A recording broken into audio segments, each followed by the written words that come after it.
আসসালামু আলাইকুম। কি অবস্থা সবার? আশা করি সবাই ভালো আছো। আজকে আবার চলে আসলাম তোমাদের ইতিহাস দ্বিতীয় পত্রের পঞ্চম এবং ষষ্ঠ অধ্যায় নিয়ে আলোচনা করার জন্য। আজকে আমরা এখান থেকে বেশ কিছু তথ্য দেখব যেগুলো তোমাদের পরীক্ষার জন্য খুবই গুরুত্বপূর্ণ। আচ্ছা, তার আগে একটু বলো তো সাউন্ড ক্লিয়ার আছে কিনা?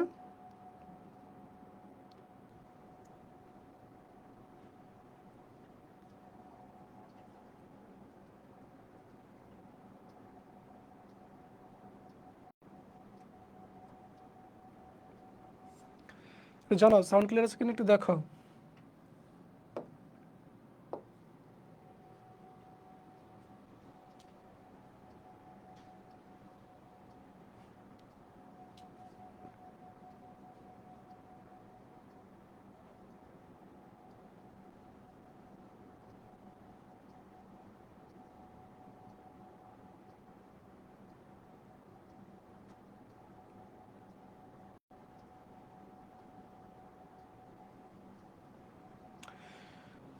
ওকে, আমরা শুরু করি তাহলে।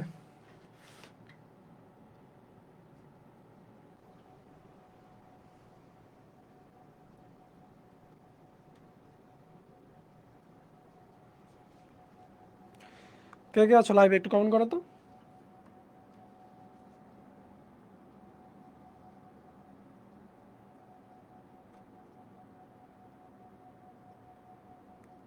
ওকে, আমরা শুরু করি তাহলে। আচ্ছা, তাহলে দেখো আমরা প্রথম দ্বিতীয় পত্র আলোচনা করবো আজকে। দেখো পঞ্চম অধ্যায়, আমাদের পঞ্চম অধ্যায়ের নাম হচ্ছে কি?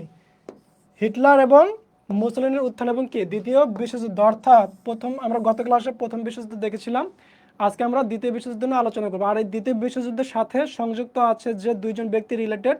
একজন হচ্ছে কি জার্মানির জার্মানির হচ্ছে কি হিটলার, এবং ইতালির হচ্ছে মুসলিনি। এই দুইজনকে নিয়ে মূলত কি এই দ্বিতীয় বিশ্বযুদ্ধ শুরু হয়েছিল। অর্থাৎ এই দ্বিতীয় বিশ্বযুদ্ধের পেছনে যে দুইজন ব্যক্তি সবচেয়ে বড় ভূমিকা রেখেছে তারা হলো কি হিটলার এবং মুসলিনি। তাদের নিয়ে এই অধ্যায়টাতে আলোচনা করা হয়েছে এবং এই অধ্যায়ের শেষে আলোচনা করা হয়েছে অর্থাৎ কি যে দ্বিতীয় বিশ্বযুদ্ধ কীভাবে শুরু হলো এবং কি এই দ্বিতীয় বিশ্বযুদ্ধের ফলাফলটা কী ছিল।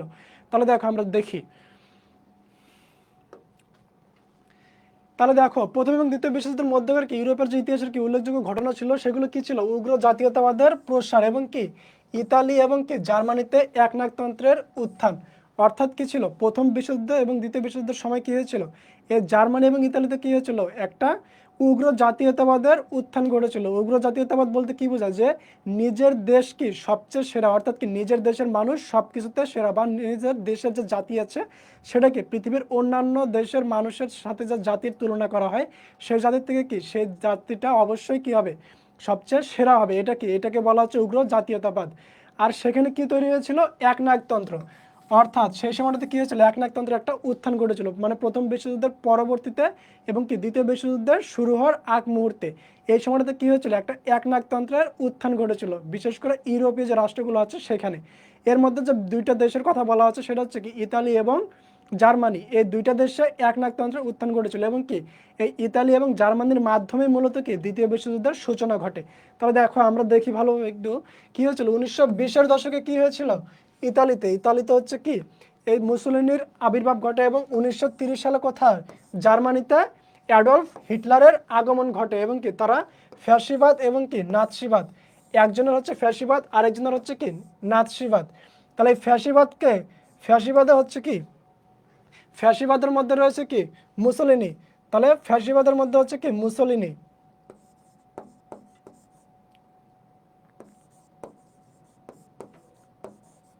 ফ্যাসিবাদে হচ্ছে মুসোলিনি আর নাৎসিবাদে হচ্ছে কি হিটলার।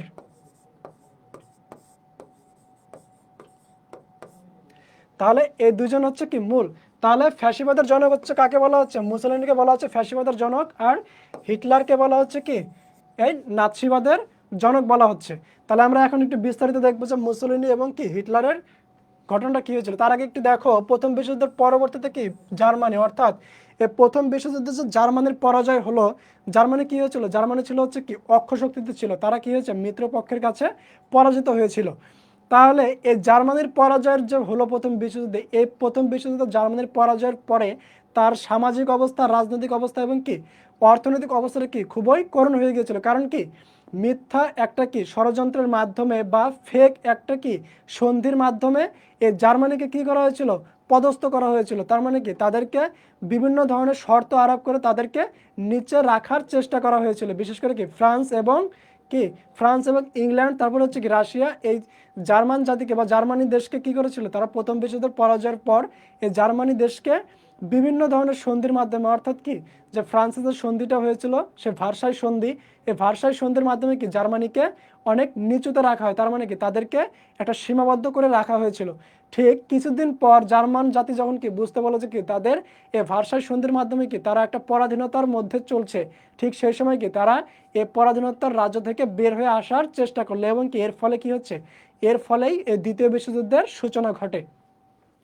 তাহলে কি হচ্ছে, 18 শতকে শিল্প বিপ্লবের ফলে কি জার্মানির কি ইউরোপে কি এক অপ্রতিদ্বন্দ্বী কি পরাশক্তিতে পরিণত হয়েছিল। তাহলে কি হচ্ছে, প্রথম বিশ্বযুদ্ধের পর কত 18 শতকে, তাহলে কি হচ্ছে এই সময়টা কি জার্মানিকে এক অপ্রতিদ্বন্দ্বী কি পরাশক্তিতে পরিণত হয়েছিল। তাদের কি শিল্প বিপ্লব ঘটেছিল জার্মানিতে। এবং কি হচ্ছে, কিন্তু কাইজার কি দ্বিতীয় উইলিয়াম জার্মানিকে কি করেছিল, প্রথম বিশ্বযুদ্ধকে জড়িয়ে একে কি বিধ্বস্ত রাষ্ট্রে পরিণত করে। তার নাম কি, দ্বিতীয় উইলিয়াম। যে কাইজার দ্বিতীয় উইলিয়াম কি করেছিল, জার্মানিকে কি প্রথম বিশ্বযুদ্ধে জড়িয়ে কি করেছিল, এক বিধ্বস্ত রাষ্ট্রে পরিণত করে। তার মানে কি এরা কি করেছিল, মিত্রপক্ষের কাছে কি পরাজয়ের ফলে কি হচ্ছে, জার্মানির সামাজিক অবস্থা, অর্থনৈতিক অবস্থা এবং কি রাজনৈতিক অবস্থা জীবনে কি ব্যাপক হতাশা নেমে আসে। অর্থাৎ এই যে প্রথম বিশ্বযুদ্ধের যে ভার্সাই সন্ধি হলো, সেই সন্ধির মাধ্যমে কি হয়েছিল, জার্মানির একটা কি বিরাট একটা কি হতাশাজনক একটা পরিস্থিতি তৈরি হয়। তাদের সামাজিক অবস্থা, রাজনৈতিক অবস্থা এবং কি তাদের অর্থনৈতিক অবস্থা একদম ভেঙে পড়ে। কারণ কি তাদের বিপুল পরিমাণে অর্থ জরিমানা দিতে হয়েছিল, যার ফলে কি তাদের অর্থনৈতিক, সামাজিক এবং রাজনৈতিক পরিবেশকে একদম বিধ্বস্ত হয়ে যায়। ঠিক সেই সময়টাতে কি হচ্ছে, এই হতাশাকে পুঁজি করে কি জার্মানিতে কি এমন এক একনায়কতন্ত্রের উত্থান ঘটে যার তুলনা কি আধুনিক বিশ্বে বিরল। তাহলে এখানে কার কথা ইঙ্গিত করা হচ্ছে, এখানে জার্মানিতে মূলত কি অ্যাডলফ হিটলারের আগমনের কথা বলা হচ্ছে বা ইঙ্গিত দেওয়া হচ্ছে। এই একনায়কতন্ত্রের নাম কি, হিটলার। তার নাম, তার দলের নাম কি ছিল, তার যে আদর্শ ছিল সেই আদর্শের নাম হচ্ছে কি নাৎসিবাদী আদর্শ। আজও কি বিশ্ব দেশে কি ঘৃণার সাথে উচ্চারিত হয়। তাহলে এই পৃথিবীর লোকজন কি তার এই নাৎসিবাদী যে আদর্শ ছিল সেটাকে কি ঘৃণার চোখে দেখে। সানজিদা, ওয়ালাইকুম আসসালাম। এস চন্দ্র, আদাব আদাব। তাহলে এখন দেখো, তাহলে অ্যাডলফ হিটলারের উত্থান, তার মানে কি অ্যাডলফ হিটলারের যে জার্মানিতে উত্থান হলো, সেই উত্থানটা কিভাবে হলো, তার মানে কি অ্যাডলফ হিটলার জার্মানিতে কিভাবে তার আধিপত্য বিস্তার করলো কিংবা কি একনায়কতন্ত্র বিস্তার করলো। তাহলে প্রথম বিশ্বযুদ্ধের পরবর্তী জার্মানির অর্থনৈতিক অবস্থাতে দেখো, তার আগে কি করতে হবে, জার্মানির অর্থনৈতিক অবস্থাটা দেখতে হবে যে আসলে অর্থনৈতিক অবস্থাটা কেমন ছিল এবং কি কারণে অ্যাডলফ হিটলার এত জনপ্রিয় হয়েছিল সেই সময়টাতে জার্মানিতে। সেটা বুঝতে হলে কি আমাদের অর্থনৈতিক অবস্থাটা দেখতে হবে, সেই সময় জার্মানির সামাজিক অবস্থা দেখতে হবে এবং কি অর্থনৈতিক অবস্থা, সামাজিক অবস্থা এবং কি রাজনৈতিক অবস্থাটা দেখতে হবে। তাহলে কি হচ্ছে দেখো, প্রথম বিশ্বযুদ্ধের পূর্বে কি ছিল, জার্মান সেনাপতি নাম কি ছিল, ফন মুলার, কি করেছিল, যেমনটা কামনা করেছিলেন কি হয় সবটা চাই নতুবা কি কিছুই চাই না। এটা কি ছিল, তার একটা নীতি ছিল, নীতিমূলক একটা বাক্য ছিল। কি কি বলেছিল, যে সবটা চাই অথবা কি কিছুই চাই না। অর্থাৎ কি হয় সবটা আমাদের দিতে হবে, না হলে কি আমরা কিছুই চাই না। কিন্তু ঠিক সেটাই ঘটলো, কি তারা সবটা পায় নাই প্রথম বিশ্বযুদ্ধের ফলে। এই ভাষা চুক্তির মাধ্যমে কি তারা সবকিছু কি করেছিল, সবকিছু হারিয়ে ফেলেছিল। তার মানে কি তারা কিছুই চায় না, এটা এই নীতিটা তাদের কি ঘটেছিল। প্রথম বিশ্বযুদ্ধে কি হলো, মিত্রপক্ষের কাছে তাদের পরাজয়ের মাধ্যমে কি হয়েছিল, জার্মানির ভাগ্যে কি এটাই ঘটেছিল। বলতে গেলে কি এই যুদ্ধে কি জার্মানি কি সবাই হারিয়েছিল। তাদের খনি সমৃদ্ধ অঞ্চল, শিল্প, কলকারখানা, মেশিনারিজ, তারপরে কি সামরিক শক্তি, বৈদেশিক বাণিজ্য, গৌরব সবকিছু কি তাদের হারাতে হয়েছিল। এবং কি জার্মানির যে খনি সমৃদ্ধ আলসাস এবং কি লরেন অঞ্চল, এই দুইটা অঞ্চল কিন্তু খুবই বিখ্যাত খনির জন্য। আলসাস এবং লরেন অঞ্চল, এই দুটো অঞ্চল কি, এই দুইটা অঞ্চলে তাদের আধিপত্য হারিয়ে গিয়েছিল। এই অঞ্চলকে কে দখল করে, এই যে ফ্রান্স। ফ্রান্স কি করেছিল, এই অংশ দুইটাকে, এই আলসাস এবং লরেন অঞ্চলটা কি দখল করে নিয়েছিল। এবং কি হচ্ছে, জার্মানির একমাত্র কি ডানজিগ বন্দর, তার মানে কি তাদের একমাত্র একটা বন্দর ছিল, সেটার নাম কি ডানজিগ বন্দর, জাতিসংঘ কি অধিগ্রহণ করে। তবে কি রাইনল্যান্ড কি 15 বছরের জন্য কি মিত্রপক্ষের দখলে চলে যায়। আচ্ছা, একটা ইমার্জেন্সি কল আসছে, একটু 1 মিনিট ওয়েট করো।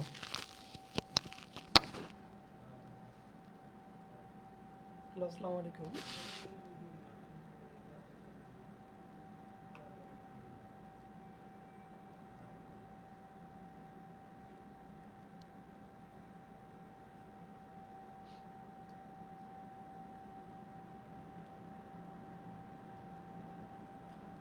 হ্যালো, আসসালামু আলাইকুম। ভাই আমি তো বিজয় করতে পারি।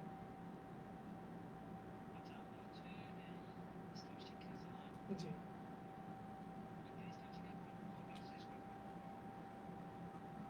কত বছর, 26 না 25?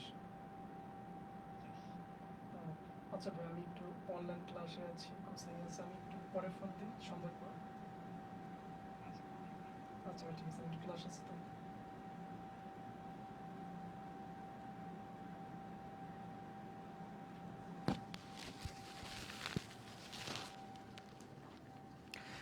আচ্ছা, দুঃখিত একটু। ওকে।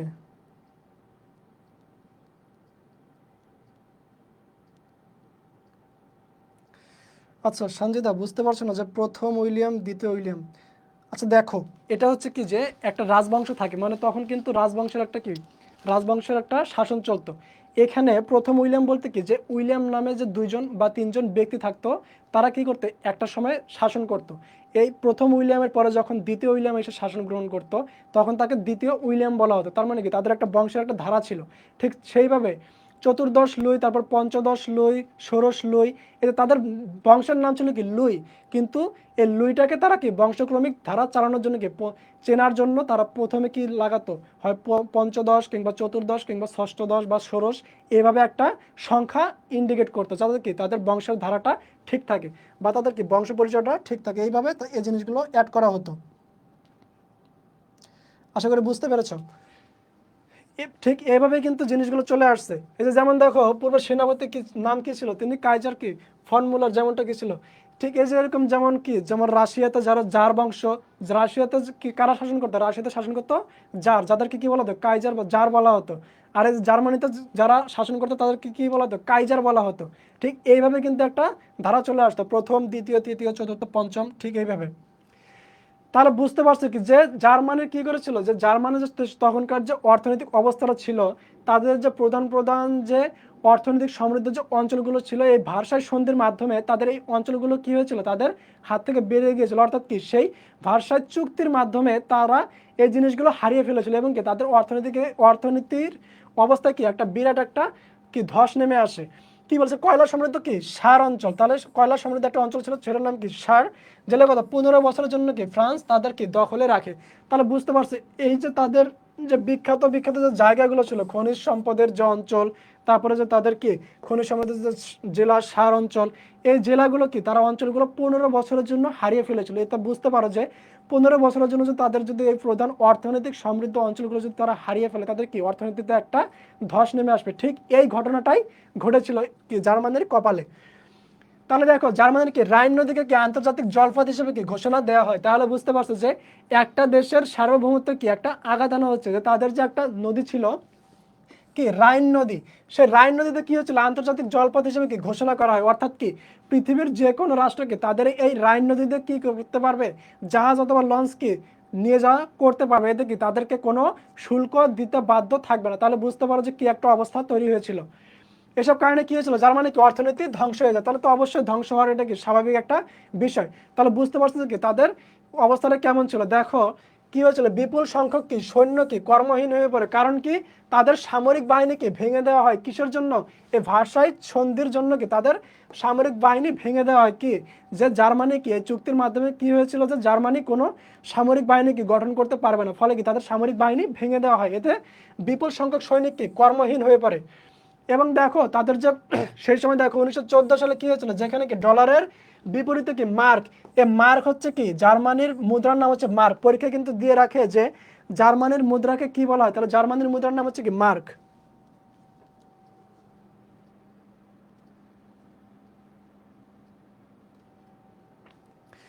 আচ্ছা, ইফরাত জাহান, সবকিছু ভুলে যাও না এই সেকেন্ড পেপারের। দেখো এই বিষয়গুলো কি একটু বারবার পড়তে হবে। ইতিহাসের যে দ্বিতীয় পত্রের যে টপিকগুলো আছে, এই টপিকগুলো কিন্তু একটু বেশ জটিল জিনিস। কারণ হচ্ছে কি যে এই টপিকগুলো কিন্তু সবগুলো তোমাকে একটু মুখস্থ করে রাখতে হবে, কিংবা কি ঘটনাগুলো সিকোয়েন্স অনুযায়ী মুখস্থ করতে হবে। তোমাদের যে শর্ট সিলেবাসে যে অধ্যায়গুলো আছে এখানে কিন্তু একটা সিকোয়েন্স দেওয়া আছে, যেমন কি প্রথম বিশ্বযুদ্ধ, তারপর দ্বিতীয় বিশ্বযুদ্ধ, তারপরে কি দ্বিতীয় বিশ্বযুদ্ধের পরে যে হচ্ছে কি তোমাদের জাতিসংঘ গঠন হলো, সেই জাতিসংঘ গঠনের অধ্যায়টা, তারপরে কি হচ্ছে জাতিসংঘ গঠনের পরে যে একটা স্নায়ুযুদ্ধ হলো, মানে কি মোটামুটি লেভেলে যে তোমাদের হচ্ছে কত 1914 থেকে ঠিক ধরা যায় কত মানে স্নায়ুযুদ্ধ যে হলো তোমার প্রায় 2000 সালের আগ পর্যন্ত বা 1990 সাল পর্যন্ত একটা সিকোয়েন্সে কিন্তু চলে গেছে। এই জন্য তোমাদের চেষ্টা করতে হবে কি যে কটা অধ্যায় দেওয়া আছে প্রথম থেকে শেষ পর্যন্ত 5-6টা অধ্যায় যা আছে তোমাদের এই সিকোয়েন্সটা ধরে রাখতে হবে, যাতে কি প্রথম থেকে যে সালগুলো আছে কিংবা যে সাল অনুযায়ী যে সিকোয়েন্সগুলো আছে সেগুলো ধীরে ধীরে মনে রাখতে হবে সিকোয়েন্স অনুযায়ী। এই জন্য কী করতে হবে, প্রথম থেকে শেষ পর্যন্ত যে অধ্যায়গুলো আছে এগুলো অবশ্যই কি নিজে নিজে একটু ধারাটা মনে রাখতে হবে, যে আসলে কোন সালে কোন ঘটনাটা ঘটছে কিংবা এর পরবর্তীতে কোন বিষয়টা আসছে, এইভাবে মনে রাখতে হবে।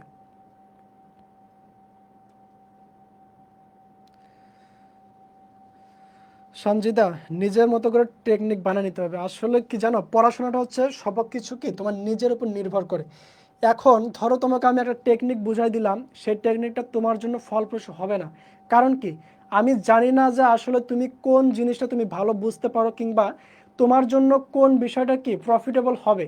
এজন্য আমি কিন্তু আমার নিজের চিন্তা ভাবনা অনুযায়ী কিংবা আমার জন্য কোনটা কী হবে, আমার জন্য কোনটা গুরুত্বপূর্ণ, কিংবা আমি নিজে বুঝতে পারি যে আমার এই সিকোয়েন্স অনুযায়ী চললে আমি এই জিনিসটা আমি নিজে ভালো করে বুঝতে পারবো।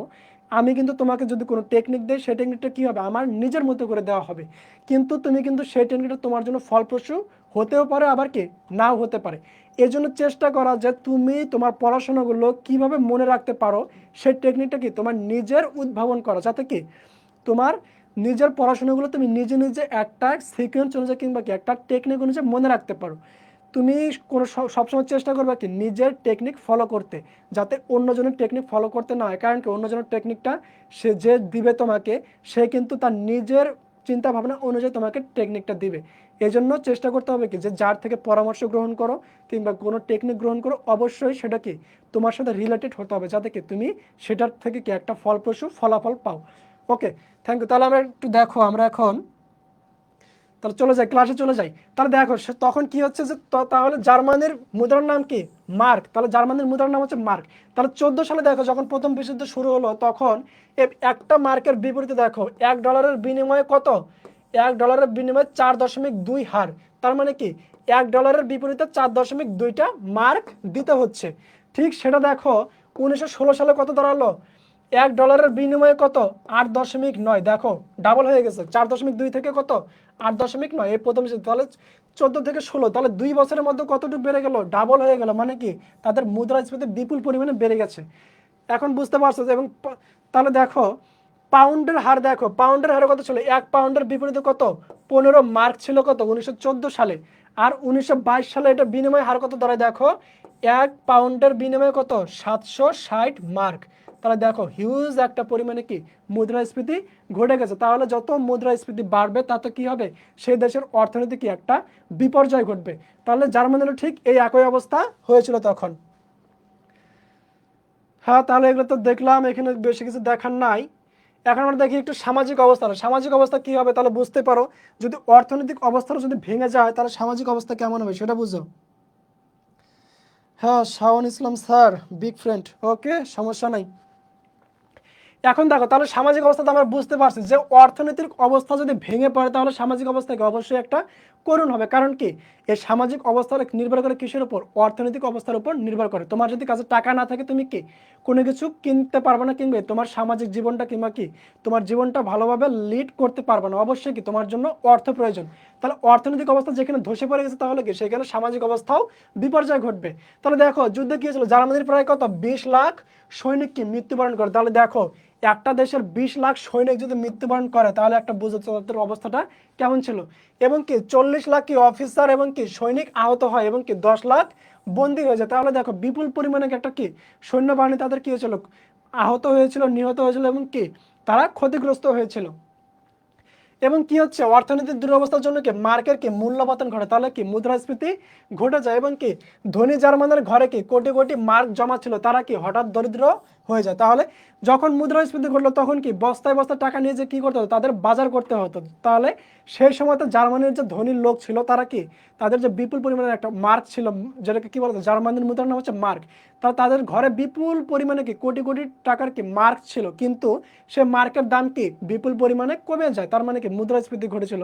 তাহলে যখন মুদ্রাস্ফীতি ঘটলো কি তখন কি এই ধনী ব্যক্তিরা কি হলো, তারা কি গরিব হয়ে গেল, এবং কি শিল্প কারখানা তারপর হচ্ছে কি বিধ্বস্ত হলে কি অসংখ্য শ্রমিক কি বেকার হয়ে পড়ে, এবং কি সেনাবাহিনী ভেঙে দেওয়া হলে কি বেকার সৈনিকেরা কি গ্রামীণ জীবনে ফিরে যেতে কি অস্বীকার করে। এর ফলে কি হচ্ছে শহরে নানাবিধ অনাচারমূলক কি কাজে লিপ্ত হয়ে যায়। তাহলে শহরে যখন কি কোনো কাজ নেই তখন কি মানুষ কি করবে, বিভিন্ন ধরনের অপরাধমূলক কাজে লিপ্ত হয়ে যায়। তাহলে এটা একটা স্বাভাবিক বিষয়। তাহলে এগুলো তো এখানে বলা হলো। এখন দেখো রাজনৈতিক অবস্থা। তাহলে অর্থনৈতিক অবস্থা বুঝতে পারলাম যে কি বিপর্যয় ঘটলো, সামাজিক অবস্থাতে একটা বিপর্যয় ঘটেছে। এখন এর রাজনৈতিক অবস্থাটা একটু দেখো কি হলো। প্রথম বিশ্বযুদ্ধ চলাকালে কি জার্মানির কি রাজনৈতিক অবস্থার কি পরিবর্তন সূচিত হয়। জার্মানির তখন কি পূর্ব এবং কি পশ্চিম উভয় সীমান্ত কি মিত্র শক্তির সাথে কি লড়াইয়ে লিপ্ত ছিল। কি তখনই জার্মান সম্রাট তাদেরকে কি বলা হতো, কাইজার। তাহলে জার্মান সম্রাটদের কি বলা হতো, কাইজার বলা হতো। তাহলে দ্বিতীয় উইলিয়াম, তাহলে প্রথম উইলিয়ামের পরে কি আসলো, দ্বিতীয় উইলিয়াম কি জনপ্রিয়তার কি ধস নামে। তার মানে কি এই দ্বিতীয় উইলিয়ামের বিরুদ্ধে কি হচ্ছিল, তখন সাধারণ জনগণ ক্ষিপ্ত হয়ে যায়, এবং কি হচ্ছে ক্রমে কি রাজতন্ত্রের কি বিরুদ্ধে কি ক্ষোভ বাড়তে থাকে। তার মানে কি জনগণ যখন দেখলো যে তাদের অর্থনৈতিক বিপর্যয় ঘটেছে, সামাজিক বিপর্যয় ঘটলো, তখন কি তখন সাধারণ মানুষ কি করলো, এই যে রাজবংশ ছিল, রাজতন্ত্র ছিল, সে রাজতন্ত্রের বিরুদ্ধে কি তারা একটা আন্দোলন করতে শুরু করলো, কিংবা কি তাদেরকে রাজতন্ত্রের কি বিরুদ্ধে একটা ক্ষোভ বাড়তে থাকে। যুদ্ধের ফলে কি প্রবলভাবে কি খাদ্যাভাব ফলে কি হচ্ছে খাদ্যের অভাব দেখা দেয়, এবং কি বিদ্রোহ দেখা যায়। এ সময় মিত্রপক্ষের কি প্রচারণা কি জার্মানি থেকে সমাজতন্ত্রের প্রতি আকর্ষণ বৃদ্ধি পায়। তাহলে সমাজতন্ত্রের প্রতি আকর্ষণ বৃদ্ধি পায় কাদের অনুযায়ী, সে রাশিয়ার মতো সমাজতন্ত্রের আবির্ভাব ঘটতে থাকে। এর ফলে কি হচ্ছে যুদ্ধের শেষের দিকে কি কিয়েল বন্দরে কি জার্মান কি নৌসেনাকে বিদ্রোহ করে। তাহলে এই যে রাজনৈতিক অবস্থা থেকে একটা বিরাট একটা কি ধস নামতে শুরু করে। ঠিক যেমন কি আমাদের এই যে বিগত 16 বছরে কি হয়েছিল, যে আওয়ামী লীগের সময় কি একটা বিপুল পরিমাণে কি একটা অরাজনৈতিক একটা অবস্থা তৈরি হয়েছিল, ঠিক তেমনটাই কি হয়েছিল জার্মানিতেও দেখা গিয়েছিল, যে রাজতন্ত্রের বিরুদ্ধে কি জনগণ ক্ষিপ্ত হয়। ঠিক যেমনটা কি 24 জুলাই কি হয়েছিল, আওয়ামী লীগের বিরুদ্ধে কি বাংলাদেশের সাধারণ জনগণ ক্ষিপ্ত হয়ে উঠেছিল, এবং কি তাদের পতন ঘটে। হ্যাঁ, তাহলে এগুলো বুঝতে পারলাম আমরা। আচ্ছা, তার আগে একটু দেখো এই সময় কি জার্মানি থেকে দুইটা দল ছিল। তাহলে সেই সময়তে জার্মানিতে দুইটা দল ছিল সমাজতন্ত্র প্রতিষ্ঠার জন্য কি ক্রিয়াশীল ছিল, তারা কি সমাজতন্ত্র প্রতিষ্ঠা করতে চেয়েছিল। তাদেরকে কি বলা হতো, একটা ছিল কি জার্মান সমাজতন্ত্রী দল, আরেকটাকে কি বলা হতো জার্মান কমিউনিস্ট দল। তাহলে দুইটা দল ছিল, একটা কি সমাজতন্ত্র, আরেকটা হচ্ছে কি কমিউনিস্ট দল। এবং শেষোক্ত দলটিকে কি বলা হতো, স্পার্সিস্ট বলা হতো, স্টার্টাসিস্ট বলা হতো, স্পার্টাসিস্ট বলা হতো সেটাকে। তাহলে এই নামটা মনে রাখবা যে জার্মান কমিউনিস্ট দলকে কি বলা হতো, স্পার্টাসিস্ট বলা হতো এটাকে।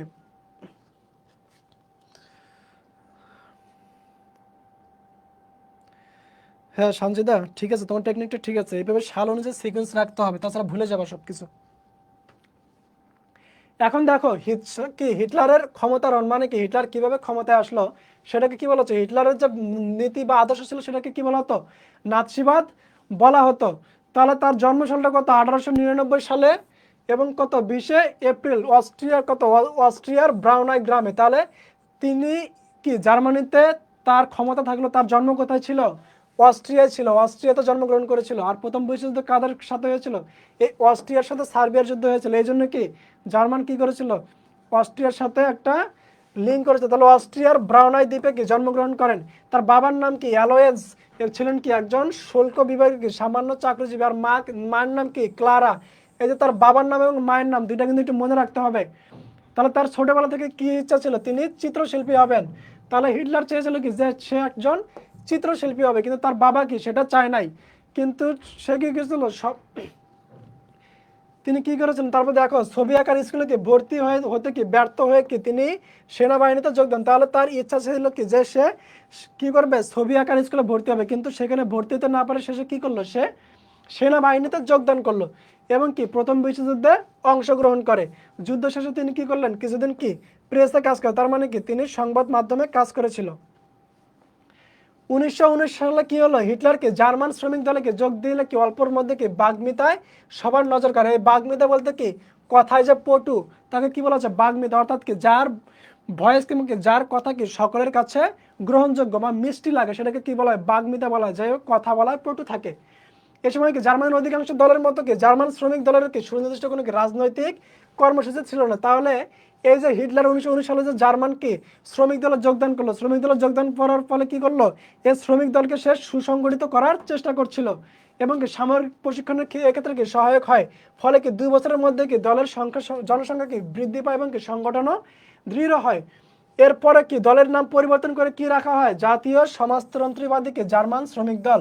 তাহলে এটাকে কি বলা হচ্ছে, national socialist German workers party, সংক্ষেপে কি নাৎসি পার্টি। এই যে এখান থেকে কি নাৎসি পার্টির বা নাজি পার্টির কি উদ্ভব ঘটে। তাহলে হিটলারের যে দল ছিল বা তার যে আদর্শ ছিল কি নাৎসিবাদ, সে নাৎসিবাদের যে দল ছিল তার নাম কি নাৎসি পার্টি। এই যে এটা থেকে কি জার্মান শ্রমিক দল থেকে তার এই নাৎসি পার্টির উদ্ভব ঘটে। তাহলে তিনি কি করলেন, যে হিটলার কি করেছিল, এই যে ভার্সাই সন্ধির বিরোধিতা করলো এবং কি জার্মান রক্তের কি বিশুদ্ধতার উপর কি সে জোর দিয়ে গত 1920 সালে কি হিটলার তার পার্টির কর্মসূচি ঘোষণা করে। তাহলে হিটলার যখন পরবর্তীতে বুঝতে পারলো যে প্রথম বিশ্বযুদ্ধে যে ভার্সাই চুক্তি হলো, এই চুক্তির মাধ্যমে কি করা হয়েছিল, জার্মানকে একটা কি ভুয়া বা কি একটা বিকৃত একটা কি চুক্তির মাধ্যমে তাদেরকে অবদমন করা হয়েছে। এবং তিনি কি করলেন, তিনি ক্ষমতায় আসার পর বা 1920 সালে থেকে তিনি কি করলেন, এটার বিরোধিতা, ভার্সাই চুক্তির বিরোধিতা করলেন। এবং তিনি কি করলেন, যে একটা উগ্র জাতীয়তাবাদী একটা মনোভাব তৈরি করলেন, যে না, আমরা জার্মান জাতি হচ্ছে কি পৃথিবীতে শ্রেষ্ঠ জাতি, অর্থাৎ পৃথিবীর সকল দেশকে আমাদের অধীনে থাকবে, তার মানে কি আমরা উপনিবেশ গঠন করব। তার মধ্যে কি এই চিন্তা ভাবনা ঢুকে গিয়েছিল। এবং তিনি কি করলেন, কিছুদিনের মধ্যে কি তিনি তার কি প্রচারশীল এত শক্তিশালী ছিল কি অল্পক্ষণের মধ্যে কি যুদ্ধে ফেরত সৈনিক, রক্ষণশীল রাজনীতিবিদ, দুর্দশাগ্রস্ত ব্যবসায়ী, হতাশাগ্রস্ত শ্রমিক, ক্যাথলিক, ইহুদি, কমিউনিস্ট বিরোধী কি হিটলারের দলে সমবেত হয়। তার মানে কি জার্মানির সকল লোকজনকে তার দিকে আসতে শুরু করে। তার কিছু আরো দুইটা বাহিনী ছিল, একটাকে কি বলা হচ্ছে এসএ বাহিনী, আর একটা কি হচ্ছে এসএস বাহিনী। এই দুইটা বাহিনী ছিল, দুইটা বাহিনীর নাম মনে রাখবা। একটা হচ্ছে কি ঝটিকা বাহিনী, এটা কি দলীয় স্বার্থ রক্ষা এবং নেতৃবৃন্দের নিরাপত্তার জন্য কি হিটলার এক ঝটিকা বাহিনী গঠন করে, সেটাকে কি বলা হচ্ছে সংক্ষেপে বলা হচ্ছে কি এসএ বাহিনী, কি স্টারমা ব্যাটালিয়ন। আরেকটা কি বলতো ব্যক্তিগত রক্ষা বাহিনী, সেটাকে কি বলা হচ্ছে বা এসএস বাহিনীর সংক্ষেপে বলা হচ্ছে। অন্যান্য নাৎসি কর্মীকে জাঁকজমকপূর্ণভাবে পোশাক পরিধান করতো। এদের পোশাকের রং কি ছিল, বাদামি। এর রংটা মনে রাখতে হবে, পরীক্ষা প্রশ্ন আসে যে কি নাৎসি বাহিনীর পোশাকের রং কেমন ছিল, সেটা কি হবে, বাদামি কালারের পোশাক ছিল। হিটলার তার কর্মী বাহিনীকে কি সামরিক বাহিনীর কি সমান্তরাল এক বাহিনীর মতো কি গড়ে তোলেন।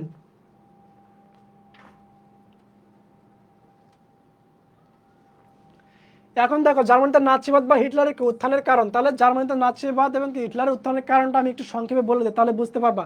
তাহলে কি হয়েছিল, উত্থানের মূল কারণ কি ছিল, যে হিটলার কি মনে করলো যে আসলে ভার্সাই চুক্তিটা কি ছিল, তাদের জন্য একটা বিকৃত একটা চুক্তি ছিল। তার মানে কি তারা এই মানুষকে তখন বোঝাতে চাইলো যে আসলে দেখো, যে তোমাদের যে এই যে ভাষা চুক্তি করা হয়েছে, এই চুক্তির মাধ্যমে কি জার্মানিকে অপদস্থ করা হয়েছে, তার মানে কি জার্মানিকে নিচে রাখার চেষ্টা করা হচ্ছে, তার মানে কি তাদের শক্তি খর্ব করা হয়েছে। এই জিনিসটা তিনি কি করলেন, সাধারণ মানুষকে বোঝানোর চেষ্টা করলেন। এবং সাধারণ মানুষকে আরেকটা জিনিস বোঝালেন যে দেখো, আমরা যে জার্মান জাতি আছি, আমরা জার্মান জাতি কি পৃথিবীতে শ্রেষ্ঠ জাতি, অর্থাৎ কি আমাদের উপর আর কোনো জাতি থাকতে পারে না, অর্থাৎ কি আমরা এই পৃথিবীতে রাজত্ব করার সক্ষমতা রাখি। এই জিনিসটা যখন মানুষকে বোঝালো, তখন কি হচ্ছে, তার এই যে নাৎসিবাদের যে আদর্শ ছিল, নাৎসিবাদের আদর্শ যখন মানুষকে প্রচার করলো, তখন কি সাধারণ মানুষ তার এই জিনিসটাকে গ্রহণ করলো এবং কি তার জনপ্রিয়তা বাড়তে থাকে। এর ফলে কি হচ্ছে, তার নাৎসি বাহিনী এবং কি হিটলারের উত্থান হতে থাকে ক্রমে। তারপরে কি পুঁজিবাদের শিল্প মালিক এবং কি বুর্জোয়া শ্রেণী কি কমিউনিস্টদেরকে পছন্দ করেনি, নাৎসি দল কি কমিউনিস্ট বিরোধী হয় কি জার্মান কি বুর্জোয়ারা কি হিটলারের প্রতি অনুরক্ত হয়। তাহলে এই যে কমিউনিস্ট পছন্দ যারা করতো না এবং কি তারা যারা কি শিল্প মালিক ছিল, তাদের কি তাদের সাথে কি এই জার্মানির কি হিটলার এবং কি তার নাৎসি বাহিনী কি করেছিল, একতা পোষণ করেছিল। ফলে কি তার একটা কি গ্রহণযোগ্যতা বৃদ্ধি পায়। তারপরে কি 1929 থেকে 30 সালের বিশ্ব অর্থনৈতিক মন্দায় কি ব্যাপক বেকারত্ব দেখা দিলে কি হচ্ছে, জার্মানি মুদ্রা কি মার্কের মূল্যমান কমে যায়। এই সময় কি করলো, হিটলার বললো যে না, সবাইকে আমি চাকরির ব্যবস্থা করবো কিংবা কি কর্মসংস্থানের ব্যবস্থা করব। তার এই কথার মাধ্যমে কি তারা আশ্বাস পায় এবং কি তারা দলে দলে কি তাদের নাৎসি বাহিনীতে যোগদান করতে শুরু করে। এগুলো তো বললাম। এখন দেখো প্রথম বিশ্বযুদ্ধ পরবর্তীতে কি ইতালি, তাহলে প্রথম বিশ্বযুদ্ধ পরবর্তীতে ইতালির অবস্থাটা কেমন ছিল।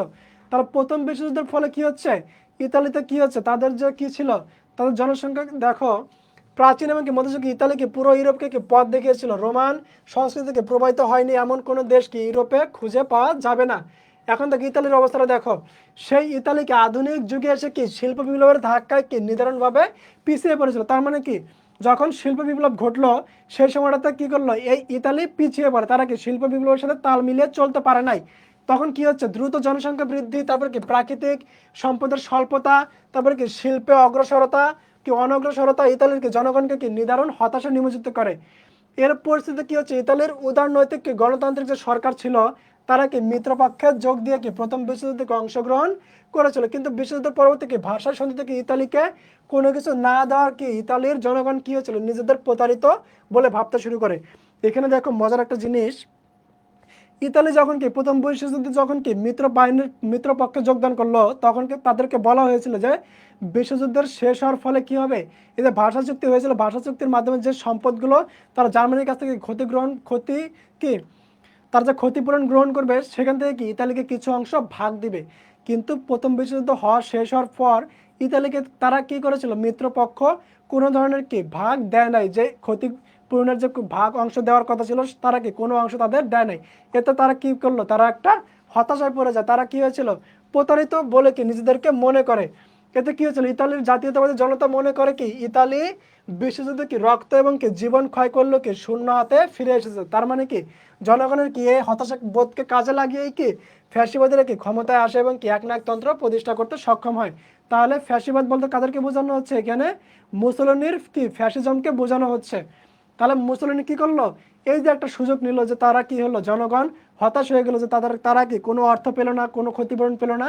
এতে কি হচ্ছে, এই সুযোগটাকে কাজে লাগিয়ে কি করলো, মুসোলিনি তার কি একনায়কতন্ত্র প্রতিষ্ঠা করে ফেললো।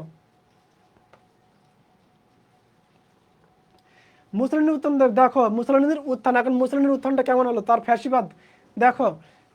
তাহলে কি বললো, ইতালীয় শব্দের নাম কি, ফ্যাসিয়া থেকে কি হচ্ছে ফ্যাসিজম শব্দটা উদ্ভব ঘটে। এর একটা অর্থ কি হচ্ছে, বল বা শক্তি, এর একটা অর্থ কি বল বা শক্তি, এর অপর অর্থ কি হচ্ছে গুচ্ছ বা আটি। ইতালির সিসিলি দ্বীপে কি হচ্ছে 19 শতকের শেষের দিকে কি জার্মান বিরোধী কি কৃষক সংগঠনগুলোকে একটি প্রতীক ব্যবহার করত। এই প্রতীকে বিভিন্ন কি উদ্ভিদের কি কাণ্ডগুচ্ছ উৎকীর্ণ থাকতো। এর মাধ্যমে তারা কি বোঝাতে চাইতো, যে একটা কাণ্ড ভাঙা যতটা সহজ, কাণ্ডের গুচ্ছ কি ভাঙা কি সহজ নয়। অর্থাৎ কি 10-এর বোঝায় 1-এর লাঠি, অর্থাৎ কি 10টা লাঠি মিলে যদি একটা বোঝা করা হয় সেটাকে ভাঙা খুব কঠিন হয়ে যাবে, কিন্তু যদি একটা একটা করে লাঠি ভাঙতে দেওয়া হয় তাহলে কি খুব সহজে ভাঙা যাবে। এই জন্য তাদের প্রতীকে কি ছিল, একটা কাণ্ডগুচ্ছ ছিল, যেটাকে কি বলা হতো, বল বা কি হচ্ছে গুচ্ছ বা আটি বলা হতো এটা। এই জন্য তাদের কি ফ্যাসিও বা ফ্যাসিজমের অর্থ কি ছিল, বল বা শক্তি, অপর অর্থ কি ছিল, গুচ্ছ বা আটি ছিল। এবং কি তাদের একটা নাম কি ছিল, একতাই শক্তি, এটা ছিল তাদের স্লোগান। তাহলে মুসলিম দলের নাম হিসেবে কি তাই ফ্যাসিও শব্দটিতে গ্রহণ করেন, এবং কি তার প্রবর্তিত মতবাদ হলো কি ফ্যাসিবাদ বা ফ্যাসিজম। তাহলে এটাই হচ্ছিল কি মুসলিনের ফ্যাসিজমের মূল কারণ। তার জন্মসাল মৃত্যুসাল দেখো, 1883 সালে কত 29শে জুলাই তার কি উত্তর ইতালির কি রোমানো অঞ্চলে কি প্রিডাপিও নামক এক গ্রামে কি বেনিতো মুসলিনি জন্মগ্রহণ করেন। তার পিতা ছিলেন কি একজন কর্মকার এবং কি মাতা ছিলেন কি একজন শিক্ষিকা, স্কুল শিক্ষিকা। তিনি ভাগ্যান্বেষে কোথায় চলে যান, সুইজারল্যান্ডে যান, এবং কি সেখানে তিনি কি সমাজতান্ত্রিক মতবাদের প্রতি আকৃষ্ট হন, এবং সেখানে তিনি কি সমাজতান্ত্রিক পত্রিকায় পরিচালনা কি করে কি বিপ্লবী কার্যকলাপকে জড়িয়ে পড়ে, এবং কি সুইস সরকার এতে কি অসন্তুষ্ট হয়ে তাকে দেশ ত্যাগের নির্দেশ দিলে কি মুসলিম কি ইতালিতে ফিরে আসে। তাহলে সুইস সরকার বা সুইজারল্যান্ডের সরকার যখন কি তাকে বিতাড়িত করে দিল দেশ থেকে, তখন তিনি কি করলো, তিনি ইতালিতে ফিরে আসলেন এবং ইতালিতে ফিরে এসে কি রাজনীতিতে প্রবেশ করে।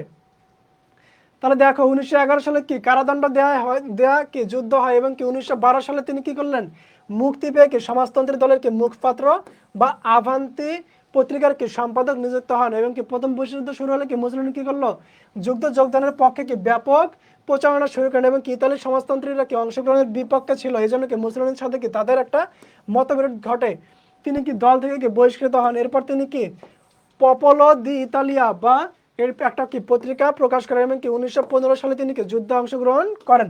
তাহলে এই যে হিটলারের মতো কি মুসলিম কি করেছিল, তিনি যুদ্ধে অংশগ্রহণ করেছিল।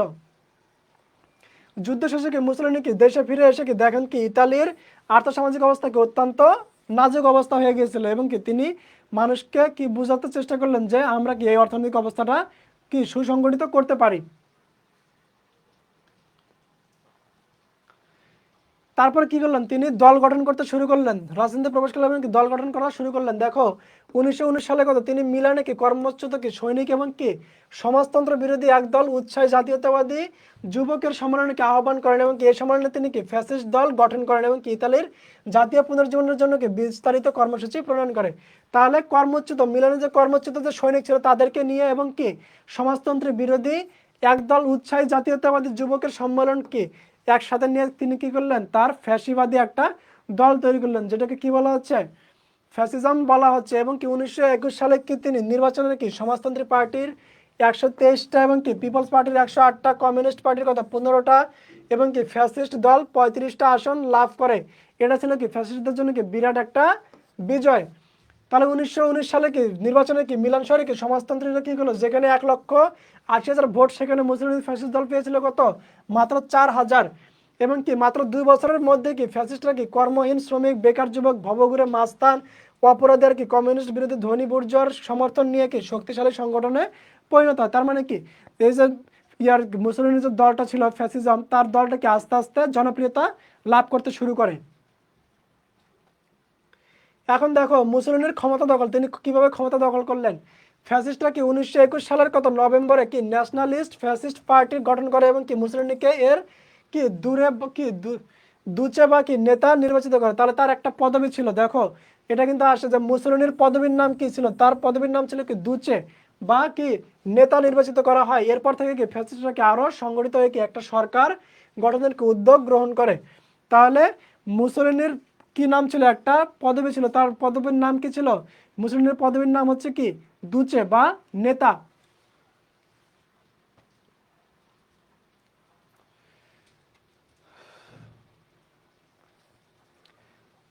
তারপর দেখো কি হচ্ছে যে নির্বাচন পরবর্তী কি অরাজকতা দূর করতে কি সরকার ব্যর্থ হলে কি মুসলিম কি করলো, দুর্বল সরকারকে কি উচ্ছেদ করে দেশে কি শান্তি শৃঙ্খলাকে পুনরুস্থাপনে কি বদ্ধপরিকর হলেন। এর উদ্দেশ্যে কি তিনি কি করলেন, 1922 সালের কি গ্রীষ্মে তিনি কি করলেন, অভিযান শুরু করলেন এবং কি কোথায়, পারমায় ফ্যাসিস্ট বনাম কি জনতার মধ্যে কি ভয়াবহ যুদ্ধ হলে কি ভ্যাটিকানের রাজা নিরপেক্ষতার ভান করে এবং কি 28 অক্টোবর কি ফ্যাসিস্টরা রোম অভিমুখে যাত্রা শুরু করে এবং কি রাজা ফ্যাসিস্টদের দমন করার জন্য কি কোনো বাহিনী প্রেরণ করতে কি অস্বীকার করলে কি সরকার পদত্যাগ করতে বাধ্য হয়। তাহলে কি করলো, এই যে কি করলো, তখনকার যে সরকার ছিল তাদেরকে বাধ্য করে কি করলেন, তিনি পদত্যাগ করতে বাধ্য করালেন এবং কি তিনি একনায়কতন্ত্র প্রতিষ্ঠা করেছিলেন সেই সময়টাতে।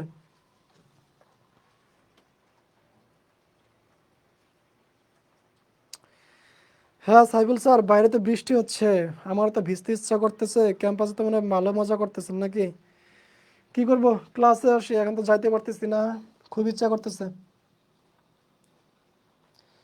সমস্যা নাই, আপনি বান্ধবীদের নিয়ে একটু মজা করেন, বৃষ্টিতে ভিজেন, আমি ক্লাস নেই, কি করবো আর।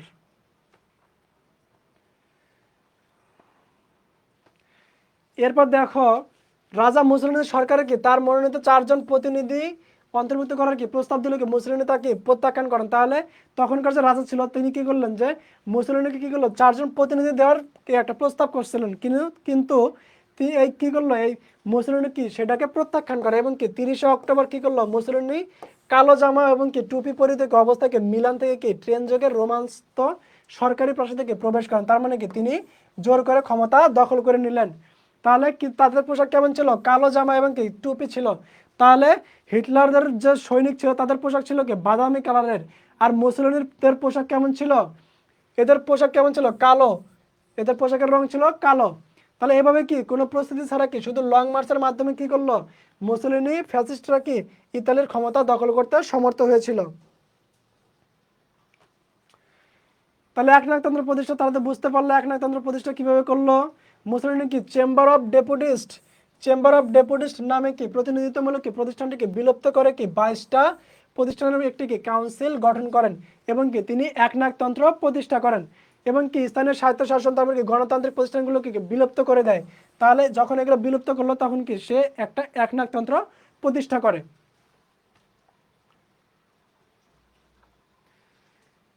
1924 সালে দেখো এক প্রহসনমূলক নির্বাচনের মাধ্যমে কি ভীতি প্রদর্শন করে কি করলো মুসলিম কি করলো প্রায় 65% ভোট সংগ্রহ করলেন এবং কি 1925 সালে কি তিনি ইলদুচে নামে কি বা নেতা উপাধি গ্রহণ করলেন। তাহলে তার উপাধি কি ছিল? দুচে দুচে একটা উপাধি গ্রহণ করলেন এবং কি তিনি সর্বত্র কি পৌরসভা বিদ্যালয় অফিস সংগঠন সর্বত্র কি ফ্যাসিস্ট প্রাধান্য স্থাপিত করে দিয়েছিলেন। তাহলে এভাবে তিনি কি একটা একনায়কতন্ত্র প্রতিষ্ঠা করেছিলেন। তাহলে ফ্যাসিবাদের মূলনীতিতে দেখো বেশ কিছু জিনিস লক্ষ্য করা যায়। একটা হচ্ছে কি রাষ্ট্রের মর্যাদা রক্ষা করা, তাদের কি মূল নৈতিক দায়িত্ব ছিল। তারপরে কি ব্যক্তিগত ধন সম্পত্তি রক্ষা করা, তারপরে কি ইতালিকে বিশ্ব রাষ্ট্রে উন্নীত করার উপযোগী কি পররাষ্ট্রনীতি গ্রহণ করা, তারপরে কি দেশ থেকে সমাজতন্ত্র নির্মূল করা। এগুলো ছিল কি তাদের প্রধান উদ্দেশ্য ছিল বা ফ্যাসিবাদের কি মূল নীতি ছিল এই জিনিসগুলো। এগুলো একটু পড়তে হবে। তাহলে হিটলার এবং মুসলিমের কি কর্মকাণ্ডের তুলনা, তার মানে কি তাদের যে কর্মকাণ্ড ছিল সেগুলোর একটু তুলনাটা দেখো। তাহলে হিটলার কি তার আদর্শ বাস্তবায়নের জন্য কি যে দল গঠন করেছিল তার সদস্যরা কি নির্দিষ্ট পোশাক ছিল, এটি ছিল কি বাদামি রঙের। আর ইয়াদের কি ছিল মুসলিমদের পোশাক কেমন ছিল? কালো প্যান্ট এবং শার্ট। তারপর কি উভয়ে কি গণতন্ত্রকে হত্যা করে, তার মানে কি তারা একনায়কতন্ত্র প্রতিষ্ঠা করেছিল। এই যে দেখো হিটলার এবং মুসলিমের কর্মকাণ্ডের তুলনা, এটা কিন্তু পরীক্ষা প্রশ্ন দিয়ে রাখে। গ নম্বরে প্রশ্ন আসে যে হিটলার এবং মুসলিমদের কি কর্মকাণ্ডের তুলনা করো, তখন কি এই জিনিসগুলো একটু তোমাদের আলোচনা করতে হবে। তারপর কি উভয় কমিউনিস্টদেরকে নিষ্ঠুরভাবে কি দমন করেন এবং কি এক্ষেত্রে কি হিটলার ছিল কি বেশি নিষ্ঠুর। তিনি কি করলেন নাৎসি বাহিনীকে 60 লাখ ইহুদিকে হত্যা করে। তাহলে দেখো এই যে এখন একটা জিনিস খেয়াল করো, এই হত্যাকাণ্ডকে কি বলা হচ্ছে? হলোকাস্ট বলা হচ্ছে। এই যে জিনিসটা কিন্তু খ নাম্বার দিয়ে রাখে যে খ নাম্বার প্রশ্ন আসে হলোকাস্ট কি ব্যাখ্যা করো। তাহলে হলোকাস্ট বলতে কি এই যে হিটলারের নাৎসি বাহিনীর কি 60 লাখ ইহুদি নিধনকে কি বলা হচ্ছে? হলোকাস্ট বলা হচ্ছে। তাহলে হিটলার কিন্তু সেই সময় বুঝতে পেরেছিল যে আসলে ইহুদিরা কি কতটা ভয়ানক হতে পারে। সেই জিনিসটা চিন্তা করে তিনি কি করলেন 60 লক্ষ ইহুদিকে হত্যা করেছিল এবং কি করলো যখন মানুষজন কি তার এই ইহুদি হত্যাকে কি করেছিল অপ্রিয় বা কি তার ঘৃণা করতে শুরু করলো, তখন হিটলার বলেছিল যে তার একটা বক্তব্যে যে আমি তোমাদের এই কথার জন্য তোমাদেরকে বোঝানোর জন্য আমি তোমাদের জন্য কি 2 লক্ষ ইহুদি রেখে যাচ্ছি, তোমরা একসময় বুঝতে পারবে যে আমি কেন ইহুদিদের হত্যা করেছি। ঠিক এখন দেখো এই যে ফিলিস্তিনে যে একটা হত্যাকাণ্ড হচ্ছে কাদের মধ্যে, তোমার হচ্ছে কি ফিলিস্তিনে যে গাজা যে হত্যাকাণ্ড হচ্ছে যে কি তখন এখানে দেখো ইসরায়েল যে হত্যাকাণ্ড চালাচ্ছে এই ইসরায়েলরাই কিন্তু হচ্ছে কি মূলত ইহুদিরা ছিল। এই ইহুদিরা একসময় কি করলো তাদের গাজায় গেল এবং কি তোমার ফিলিস্তিনবাসীদের কাছে আবেদন করলো যে আমাদের থাকার জায়গা নেই, আমাদেরকে একটু আবাসস্থল দাও। তখন কি করলো এই ফিলিস্তিনবাসী তারা কি ছিল খুবই উদার মনের, তারা কি করলো এই ইহুদিদের কি করলো আশ্রয় দিল এবং কি তাদের খাবার দিল। তারা কিন্তু বুঝতে পারে না যে এক সময় কি তাদের এই আবাসস্থলকে তারা গ্রহণ করবে বা তারা কি তাদেরকে সেখান থেকে তাড়িয়ে দেবে।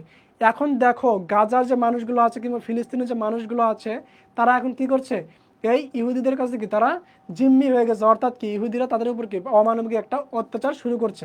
এখন বিশ্ব বুঝতে পারছে যে আসলে হিটলার তখন কেন কি ইহুদিদের নিধন করেছিল, সেই জিনিসটাকে এখন উপলব্ধি করা যায়। তাহলে কিন্তু বর্তমানে কি আরেকজন হিটলার কি খুবই জরুরি ফিলিস্তিনবাসীকে রক্ষা করার জন্য।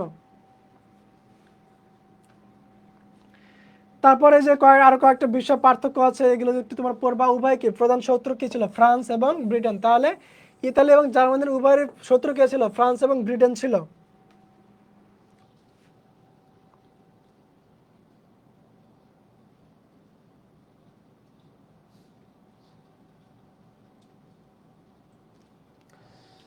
বুঝতে পারছো?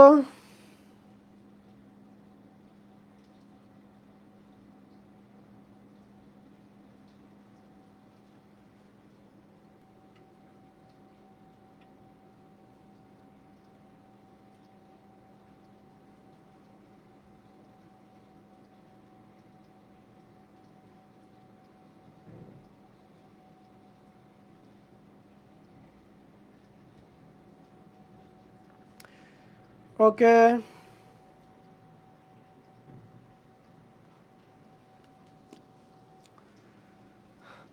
তাহলে এই জিনিসগুলো তোমরা দেখবা, তাদের কর্মকাণ্ডের তুলনাগুলো একটু দেখে নিও। এখন দেখো আমরা তাহলে দ্বিতীয় বিশ্বযুদ্ধে চলে যাই। তাহলে এখন দ্বিতীয় বিশ্বযুদ্ধ শুরু হওয়ার কারণ কি ছিল? দেখো দ্বিতীয় বিশ্বযুদ্ধ শুরু হলো কারণ মূলত কি এই যে হিটলার কি ছিল জার্মানির লোক ছিল, সে কি করলো এই যে ভার্সাই চুক্তির বিরোধিতা করলো এবং কি সে ভার্সাই চুক্তি থেকে বের হয়ে আসার জন্য দ্বিতীয় বিশ্বযুদ্ধের প্রথম শুরু হয়ে যায়।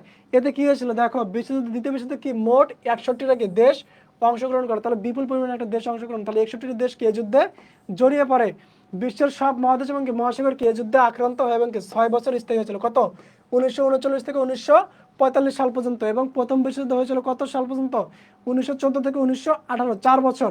আর দ্বিতীয় বিশ্বযুদ্ধ হলো কত, 1939 থেকে 1945 সাল পর্যন্ত। প্রায় কি 5 কোটি কি মৃত্যুর মুখে কি পতিত হয়েছিল, এর চেয়েও কি বহুগুণ মানুষকে আহত হয় এবং কি পঙ্গুত্ব বরণ করে। তাহলে কি এই দ্বিতীয় বিশ্বযুদ্ধে কি ভয়াবহ একটা অবস্থা তৈরি হয়ে যায়। তাহলে প্রথম বিশ্বযুদ্ধের পরে কি অনুষ্ঠিত প্যারিস শান্তি সম্মেলন কি গৃহীত কি শিক্ষা ব্যবস্থায় কি হয়েছিল, দ্বিতীয় বিশ্বযুদ্ধের প্রধান কারণ ছিল। অর্থাৎ কি ভাষা চুক্তিটা ছিল কি দ্বিতীয় বিশ্বযুদ্ধের প্রথম বা প্রধান কারণ। তাহলে দ্বিতীয় বিশ্বযুদ্ধের প্রধান কারণগুলো একটু দেখো। ভাষা চুক্তির কি ত্রুটি, তাহলে ভাষা চুক্তির বা ভাষা সন্ধির কি ত্রুটি ছিল কি, অনেকে বিশেষজ্ঞরা কি মনে করতেন যে ভাষা চুক্তির ত্রুটিটা ছিল কি হচ্ছে এই দ্বিতীয় বিশ্বযুদ্ধের প্রধান কারণ ছিল। কারণ কি তারা জার্মান জাতিকে কি করলো, জার্মানিকে তারা কি করেছিল এই ভাষা চুক্তির মাধ্যমে বিভিন্ন ধরনের শর্ত আরোপ করে এবং কি তাদের থেকে বিপুল পরিমাণ কি একটা কি কি তারা বিপুল পরিমাণে একটা কি করেছিল, ক্ষতিপূরণ গ্রহণ করেছিল তাদের কাছ থেকে। এতে কি হচ্ছে, ভাষা সন্ধি ভঙ্গ না করলে কি জার্মান জাতি কি কলঙ্ক মোচন হবে না, এরকম একটা চিন্তা ভাবনা কি জার্মান জাতির মধ্যে তৈরি হয়ে যায়। এবং কি ফলে জার্মান জাতীয়তাবাদ কি তীব্রভাবে বিকশিত হয় এবং কি প্রতিটি জার্মান প্রতিশোধ স্প্রিয়াকে জেগে ওঠে। তার মানে কি জার্মানরা প্রতিশোধ নিতে শুরু করে দেয় বা প্রতিশোধের কি একটা তাদের মধ্যে কি একটা স্পৃহা তৈরি হয় এবং কি দ্বিতীয় বিশ্বযুদ্ধ শুরু হয় এই সময়টাতে। এরপরে কি হচ্ছে, ওয়েমার প্রজাতন্ত্রের পতন। তাহলে ওয়েমার প্রজাতন্ত্রের পতনটা হওয়ার ফলে কি হচ্ছে, ভাষা সন্ধিকে স্বাক্ষর করে কি পরাজয় স্বীকার করে নিয়েছিল। তাহলে ওয়েমার প্রজাতন্ত্র কি করেছিল, তারা ভাষা চুক্তিতে কি স্বাক্ষর করে কি পরাজয় স্বীকার করে। এই প্রজাতন্ত্র ছিল কি সহনশীল এবং কি শান্তিপ্রিয়। এই প্রজাতান্ত্রিক সরকার কি নিতান্ত বাধ্য হয়ে কি ভাষা সন্ধি কি স্বাক্ষর করেছিল, বিধায় কি তার সংশোধনের কি ইচ্ছা পোষণ করতো না। তবে কি পুরো সন্ধি ভেঙে কি বল প্রয়োগ এবং কি যুদ্ধ বিগ্রহে কি জড়িয়ে পড়ার পক্ষপাতী ছিল না, কিন্তু কি নাৎসি দল এই প্রজাতন্ত্রকে কি উচ্ছেদ করতে কি সক্ষম হলে কি শান্তির সম্ভাবনা তিরোহিত হয়ে যায়। তাহলে নাৎসি দল কি করলো, এই ওয়েমার প্রজাতন্ত্রকে কি করলো, তারা দলকে এই ওয়েমার প্রজাতন্ত্রকে তারা কি করেছিল, তারা যুদ্ধের মাধ্যমে কি করেছিল, তাদেরকে গ্রহণ করে ফেলেছিল, তাদেরকে পরাজয় করে। তারপরে কি হচ্ছে, একনায়কতন্ত্র কি হিটলারের উত্থান। তাহলে হিটলারের উত্থানের ফলে কি হচ্ছে, দ্বিতীয় বিশ্বযুদ্ধটা আরো কি শুরু হওয়ার পেছনে আরেকটা মূল কারণ ছিল কি হিটলারের উত্থান দ্বিতীয় বিশ্বযুদ্ধের আগে। তাহলে হিটলার যখন 1930 সালে কি করলো, তিনি কি করলেন, জার্মানির ক্ষমতা দখল করলেন এবং কি একনায়কতন্ত্র গ্রহণ করলেন, তখন থেকে কি দ্বিতীয় বিশ্বযুদ্ধের একটা সূচনা শুরু হয়ে যায়। তাহলে হিটলার নিয়ে আলোচনা করা হয়েছে। এরপরে কি হচ্ছে, 1929 থেকে 30 সালের কি বিশ্বমন্দা, অর্থাৎ কি এই সময়টাতে কি হচ্ছে দেখো, 1929 থেকে 30 সালে কি বিশ্বব্যাপী কি একটা পুঁজিবাদী দেশগুলোকে অর্থনৈতিক মহামন্দাকে পতিত হলে কি সরকারগুলোকে নিজ নিজ দেশের অভ্যন্তরীণ সমস্যাকে মোকাবেলায় কি হিমশিম খেতে শুরু করে এবং কি এই সুযোগে কি ফ্যাসিবাদ এবং কি নাৎসিবাদ, অর্থাৎ কি মুসলিনি এবং কি হিটলার, তারা কি করলো মাথাচাড়া দিয়ে ওঠে এবং কি এসব উগ্র জাতীয়তাবাদী মতবাদ কি ইতালি এবং জার্মানির জনগণকে কি যুদ্ধের প্রতি উদ্বুদ্ধ করে তোলে। তাহলে হিটলারের যে নাৎসিবাদ ছিল এবং কি মুসলিনের যে ফ্যাসিবাদ ছিল, তাদের এই কি আদর্শগুলো কি মানুষকে দ্বিতীয় বিশ্বযুদ্ধে কি জনগণকে উদ্বুদ্ধ করে দ্বিতীয় বিশ্বযুদ্ধে অংশগ্রহণ করার জন্য। তারপরে কি হিটলারের কি সকল কূটনীতি, তাহলে হিটলার যে কূটনীতি গ্রহণ করেছিল, তার এই কূটনীতিগুলো কি হয়েছিল, এই দ্বিতীয় বিশ্বযুদ্ধে কি একটা বিরাট প্রভাব ফেলে। যেমন ধরো কি যে হিটলারের কি পোল জার্মান চুক্তি, তারপরে কি মিউনিক্স চুক্তি, তারপরে কি রুশ জার্মান অনাক্রমণ চুক্তির মাধ্যমে কি শক্তি বৃদ্ধি করে কি জার্মানি।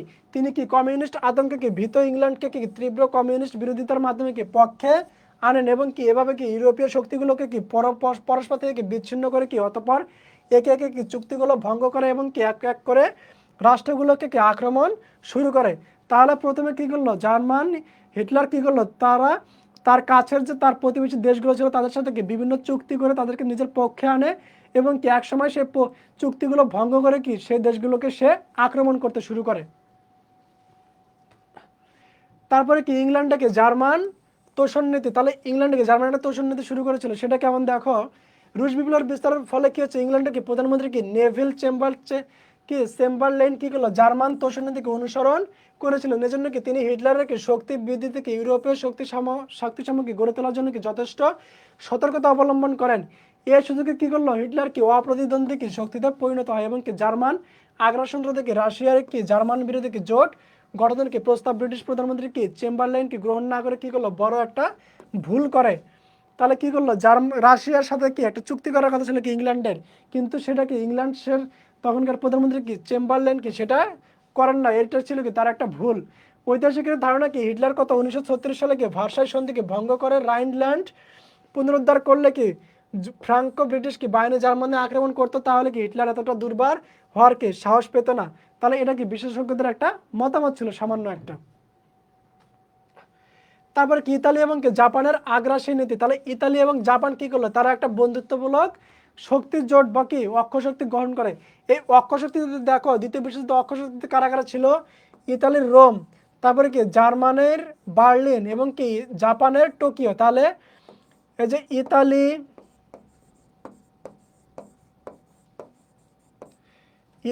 তারপরে হচ্ছে কি জার্মান এবং হচ্ছে কি 3 নম্বরে কারা ছিল, জাপান। তাহলে এই তিনটা দেশকে মিলে কি বলা হচ্ছে, অক্ষশক্তি বলা হচ্ছে। তাহলে এই তিনটা দেশ কি ছিল, একটা দলে ছিল, এদেরকে কি বলা হচ্ছে, অক্ষশক্তি বলা হচ্ছে। আর একটা কি ছিল, মিত্র পক্ষ। তাহলে আমরা সেটা একটু পরে দেখব। তাহলে এখন কি সোভিয়েতের প্রতি অবিশ্বাস। তাহলে সোভিয়েত ইউনিয়নের প্রতি অবিশ্বাস ছিল কি জার্মানবাসীর, সোভিয়েত ইউনিয়নের প্রতি অবিশ্বাস ছিল কি দ্বিতীয় বিশ্বযুদ্ধের আরেকটা কারণ ছিল, এটা একটু দেখবা। এখন দেখো সাম্রাজ্যবাদী কি স্বার্থ সংঘাত। তাহলে এই জার্মানি কি একটা সাম্রাজ্যবাদী একটা স্বার্থ সংঘাত শুরু করে দিয়েছিল। তারা কি করলো, দেখো জার্মানির কি পূর্ব ইউরোপমুখী কি সম্প্রসারণকে কি ইঙ্গো ফরাসি শক্তি সন্দেহের চোখে কি দেখে। এদিকে কি ব্রিটেন দক্ষিণ এশিয়ার কি অবাধ বাণিজ্য পরিচালনা করা কি জাপানের মতো কি সাম্রাজ্যবাদী শক্তি কি ঈর্ষার কারণ হয়। এজন্য কি জাপানও কি সাম্রাজ্যবাদী কি অগ্রাসন নীতি গ্রহণ করে এবং কি ফলে দ্বিতীয় বিশ্বযুদ্ধ কি অবশ্য সম্ভাবী হয়ে পড়ে। তাহলে এই যে ব্রিটেনের মতো, ব্রিটেনরা কি করেছিল, এরা কি একটা কি করেছিল, তারা একটা কি তারা কি করেছিল, তাদের বাণিজ্য পরিচালনা করার জন্য কি তারা সাম্রাজ্য বিস্তার শুরু করে এবং কি ঠিক তেমনই কি জাপানও সেই সময়টাতে কি করলো, ব্রিটেনের মতো সাম্রাজ্য বিস্তারের নীতি গ্রহণ করা শুরু করে এবং কি সে তার ফলে কি হচ্ছে, বিশ্বযুদ্ধের একটা সূচনা তৈরি হয়। তারপরে কি অক্ষশক্তি চুক্তি। তাহলে অক্ষশক্তি চুক্তিতে কারা কারা ছিল, জার্মানি ছিল, ইতালি ছিল এবং কি জাপান ছিল। তাহলে তারা সবাই মিলে কি করলো, একটা অক্ষশক্তির চুক্তি করলো। সেটা কত সালে, 1936 সালে কি লিগ অফ নেশনসের নিষেধাজ্ঞা অমান্য করে কি জার্মানি ইতালি এবং কি আবিসিনিয়া যুদ্ধকে সমর্থন জানায় এবং এর ফলে কি ইতালি জার্মান সখ্য গড়ে ওঠে। তাহলে ইতালি জার্মানি এবং কি জাপান তারা একটা অক্ষশক্তি তৈরি করে এবং কি অক্ষশক্তিকে কি বলা হচ্ছে, এটা কি ছিল, রোমান বার্লিন এবং কি টোকিও ঐক্য জোট বলা হয়। এরপরে দেখো অক্ষশক্তির বিপরীতে কারা তৈরি হলো, একটা মিত্রশক্তির জোট তৈরি হলো। তারা ত্রিশক্তি আতাতের অন্তর্ভুক্ত দেশগুলোর মধ্যে কি মতবিরোধ উপস্থিত হলে কি হচ্ছে, এই সুযোগে জার্মানি কি হারানো শক্তিকে সংহত করার সুযোগ পায়। তাহলে প্রথম বিশ্বযুদ্ধে যে মিত্র বাহিনী ছিল বা ত্রিশক্তি আতাত ছিল, তাদের মধ্যে কি হয়েছিল, একটা দ্বন্দ্ব তৈরি হয়। এই দ্বন্দ্বের সুযোগে কি করলো, জার্মান তাদের কি শক্তিটা বৃদ্ধি করতে শুরু করে এবং কি ভাষা সন্ধির মাধ্যমে কি ইতালিকে ঠকানো হলেও কি সেও মিত্র শক্তি জোটের প্রতি কি আস্থা হারিয়ে ফেলে এবং কি ফলে সেখানে কি মুসলিমদের মতো কি আগ্রাসী ফ্যাসিস্ট চিন্তার কি উদ্ভব ঘটে। তাহলে জার্মানি ইতালি একত্রিত হয়ে কি এশিয়ার সাম্রাজ্যবাদী শক্তিকে জাপানের সাথে ঐক্যবদ্ধ হলে কি মিত্রপক্ষের কি নেতৃত্ববৃন্দ চিন্তিত হয়ে পড়েন এবং কি তারা জার্মান ইতালিকে প্রতিহত করার জন্য কি করলো, একটা ইউরোপে কি স্থিতিবস্থা বজায় রাখার জন্য ঐক্যবদ্ধ হওয়ার কি প্রয়োজনীয়তা অনুভব করে। এখন দেখো আমরা তারা দ্বিতীয় বিশ্বযুদ্ধের ঘটনাবলিতে চলে যায়। তাহলে দ্বিতীয় বিশ্বযুদ্ধ শুরু হলো কিভাবে, দ্বিতীয় বিশ্বযুদ্ধের বিশ্বের কি প্রায় সব দেশ অংশগ্রহণ করে। কতগুলো দেশ, প্রায় 61টা দেশ অংশগ্রহণ করেছিল দ্বিতীয় বিশ্বযুদ্ধে। এতে কি করা হয়েছিল, প্রথম বিশ্বযুদ্ধের কি হচ্ছিল, এতে পারমাণবিক কি একটা পারমাণবিক বোমার ব্যবহার করা হয়। কখন, এই দ্বিতীয় বিশ্বযুদ্ধে পারমাণবিক বোমার ব্যবহার করা হয় এবং কি এটা ছিল কি একটা ভয়ানক একটা অবস্থা ছিল বা একটা কি সময় ছিল এবং কি পারমাণবিক বোমা ফেলার মাধ্যমে কি ছিল, অসংখ্য জাপানের হিরোশিমাতে ফেলা হলে কি অসংখ্য মানুষ মারা যায় এবং কি একটা বিপর্যস্ত কি একটা অবস্থা তৈরি হয়ে যায়। তারপর কি হয়েছিল, জার্মান কর্তৃক কি পোল্যান্ড আক্রমণ। তাহলে জার্মান সর্বপ্রথম কি করলো, দ্বিতীয় বিশ্বযুদ্ধের সূচনা হলো সেটা কখন, 1939 সালের কত, 1 সেপ্টেম্বর। তাহলে 1939 সালের 1 সেপ্টেম্বর জার্মান কি করলো, পোল্যান্ডের পশ্চিম সীমান্ত থেকে উত্তর দক্ষিণ দুদিকে দিয়ে কি পোল্যান্ড আক্রমণ করে। তাহলে এই পোল্যান্ড আক্রমণের মাধ্যমে কি দ্বিতীয় বিশ্বযুদ্ধ শুরু হয়। পরীক্ষায় প্রশ্ন আসে যে দ্বিতীয় বিশ্বযুদ্ধ কোন দেশকে আক্রমণের মাধ্যমে শুরু হয়। তাহলে কি হবে, পোল্যান্ডকে আক্রমণের মাধ্যমে কি দ্বিতীয় বিশ্বযুদ্ধ শুরু হয়। কত তারিখে? 1939 সালে 1 সেপ্টেম্বর, তারিখটা মনে রাখবা। এবং কি হচ্ছে 3রা সেপ্টেম্বর কি ব্রিটেন ও ফ্রান্সের কি উপনিবেশগুলো কি জার্মানির বিরুদ্ধে কি যুদ্ধ ঘোষণা করে।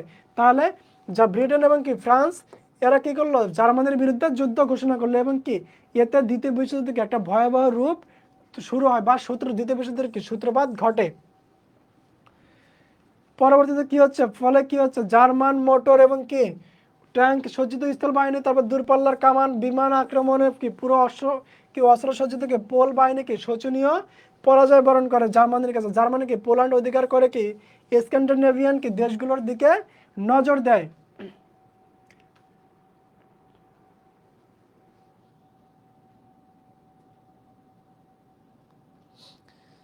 হ্যাঁ, সিকিউ এমসিকিউ তোমাদের এই ক্লাসগুলো শেষ হয়ে গেলেই তোমাদের এক্সামগুলো শুরু হয়ে যাবে।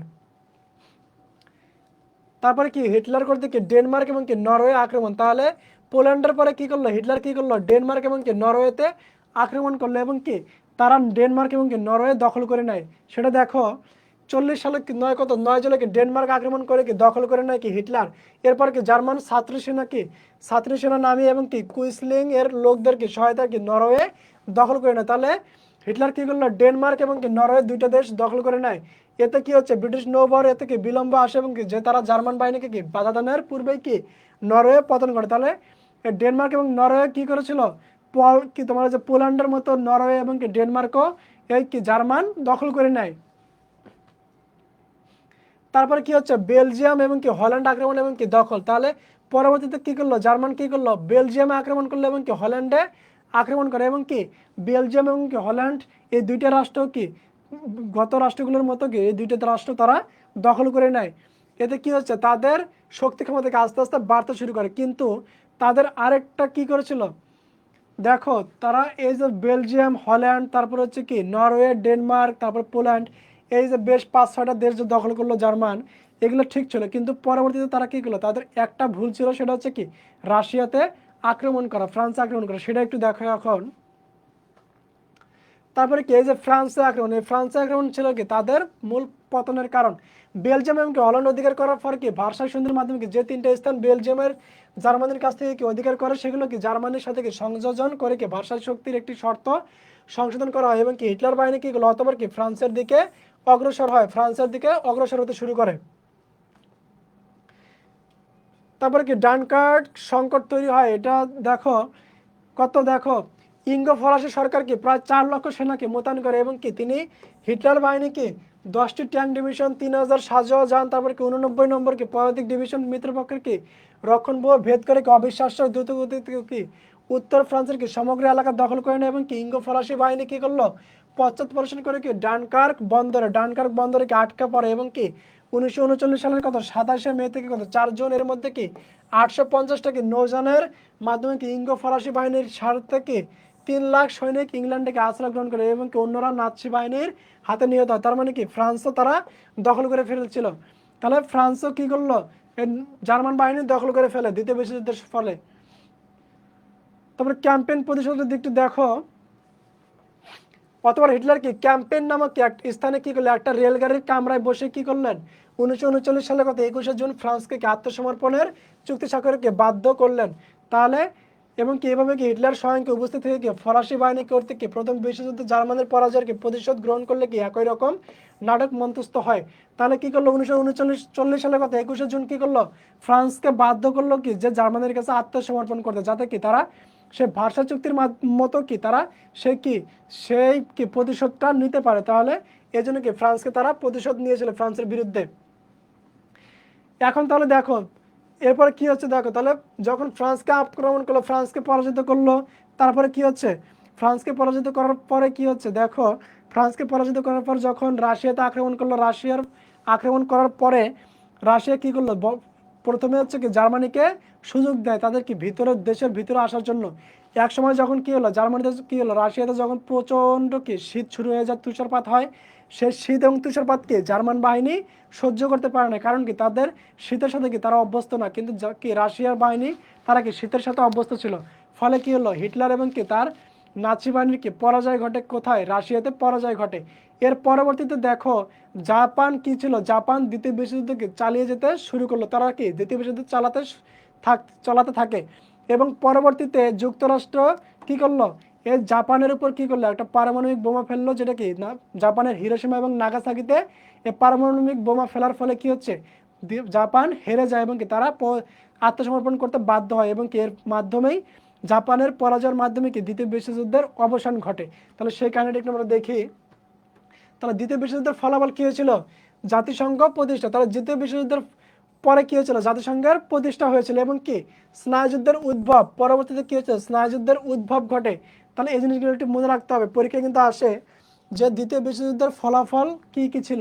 তাহলে কি ছিল, জাতিসংঘের প্রতিষ্ঠা, তারপরে কি স্নায়ুযুদ্ধের উদ্ভব, তারপরে কি হচ্ছে ইউরোপীয় আধিপত্যবাদের কি অবসান, তারপরে কি উপনিবেশিকতার অবসান, তারপরে কি হচ্ছে পূর্ব ইউরোপে কি সমাজতন্ত্রের বিকাশ, তারপরে কি অর্থনৈতিক সাম্রাজ্যবাদের কি বিকাশ। তাহলে এই বেশ কিছু ফলাফল আমরা লক্ষ্য করতে পারি। তাহলে এই ছিল আমাদের কি দ্বিতীয় বিশ্বযুদ্ধ, হিটলার এবং কি মুসোলিনির উত্থানের ঘটনা। এখন দেখো আমরা ষষ্ঠ অধ্যায় আলোচনা করি। ষষ্ঠ অধ্যায়ের নাম কি, জাতিসংঘ এবং কি বিশ্ব শান্তি। তাহলে দ্বিতীয় বিশ্বযুদ্ধের পরে যে জাতিসংঘ প্রতিষ্ঠা হলো, সেই জাতিসংঘ প্রতিষ্ঠার ইতিহাস এবং কি জাতিসংঘের কর্মকাণ্ডগুলো আমরা একটু এক নজরে দেখে নেই। এখন জাতিসংঘ গঠনের পটভূমিটা দেখো কিভাবে তৈরি হলো। তাহলে জাতিসংঘ গঠনের পটভূমিটা কেমন ছিল, যে দ্বিতীয় বিশ্বযুদ্ধের এই যে একটা ভয়াবহ যে একটা অবস্থা হলো দ্বিতীয় বিশ্বযুদ্ধে, এই ভয়াবহ অবস্থা থেকে কি পরবর্তী বিশ্বকে বাঁচানোর জন্য বিশেষজ্ঞরা কি করলেন, যে তারা মনে করলেন যে এমন একটা সংগঠন গঠন করা দরকার, যেটা কি করবে পরবর্তীতে যাতে এরকম দ্বিতীয় বিশ্বযুদ্ধের মতো প্রথম বিশ্বযুদ্ধের মতো কি ভয়াবহ কোনো যুদ্ধ আর আমাদেরকে দেখতে না হয়। এই দিকটা লক্ষ্য করে কি একটা সংগঠন তৈরি করা হলো, সেটাকে কি বলা হচ্ছে, জাতিসংঘ বলা হচ্ছে। তাহলে হিটলার কর্তৃক কি সোভিয়েত ইউনিয়ন এবং কি জাপান কর্তৃক মার্কিন যুক্তরাষ্ট্রের কি নিরাপত্তা ধ্বংসের আশঙ্কাকে দ্বিতীয় বিশ্বযুদ্ধকে এক নতুন মাত্রায় উন্নত করে। এরপর কি হচ্ছে, মিত্রশক্তির দুই প্রধান শরিক কি সামরিক মার্কিন যুক্তরাষ্ট্রের কি রাষ্ট্রপতি রুজভেল্ট, তারা মার্কিন যুক্তরাষ্ট্রের রুজভেল্ট এবং কি ব্রিটেনের প্রধানমন্ত্রী কি উইনস্টন চার্চিল, তারা কি করলো 1941 সালে কত 1 আগস্ট কি উত্তর আটলান্টিকে মহাসাগরে কি নিউ ফাউন্ডল্যান্ডের কাছে কি অগাস্টা এবং কি প্রিন্স অফ ওয়েলস এ কি একটা গোপন বৈঠকে কি মিলিত হয়। এই দুইটার নাম কি, দুইটা হচ্ছে জাহাজ, এই দুইটা জাহাজ জিনিস মনে রাখবা। এবং কি এই বৈঠকটি কি মূলত কি মিত্রপক্ষের জন্য কি যুদ্ধের কৌশল এবং কি নীতি নির্ধারণ সংক্রান্ত কি বিষয়ে ছিল। তবে এ বৈঠকে কি তারা কি ভবিষ্যতে কি এ ধরনের যুদ্ধরোধ এবং কি আন্তর্জাতিক শান্তি বজায় রাখা কি সংক্রান্ত কি এমন কতিপয় বিষয়ে কি আলোচনা করেন। তাদের এই আলোচনার পরবর্তী পর্যায়ে কি জাতিসংঘ কি প্রতিষ্ঠার ভিত্তি হিসেবে কি কাজ করে। তাহলে তাদের এই যে রুজভেল্ট, যুক্তরাষ্ট্রের রুজভেল্ট, তারপরে কি ব্রিটেনের প্রধানমন্ত্রী উইনস্টন চার্চিল, তাদের যে একটা বৈঠক ছিল, এই বৈঠকে কি জাতিসংঘ গঠনের একটা উদ্যোগ নেওয়া হয়। তাহলে দেখো জাতিসংঘ গঠনের বেশ কিছু ঘটনা আছে, তার মধ্যে দেখো কিছু সিকোয়েন্স আছে। 41 সালে কি 41 হচ্ছে কি আটলান্টিক সনদ। তাহলে 1941 সালে আটলান্টিক সনদ। তাহলে আটলান্টিক সনদ ছিল কি মার্কিন যুক্তরাষ্ট্র এবং কি ব্রিটেনের দ্বিপাক্ষিক কি গোপন আলোচনার একটা ফসল। কত 1941 সালে কত 14 আগস্ট।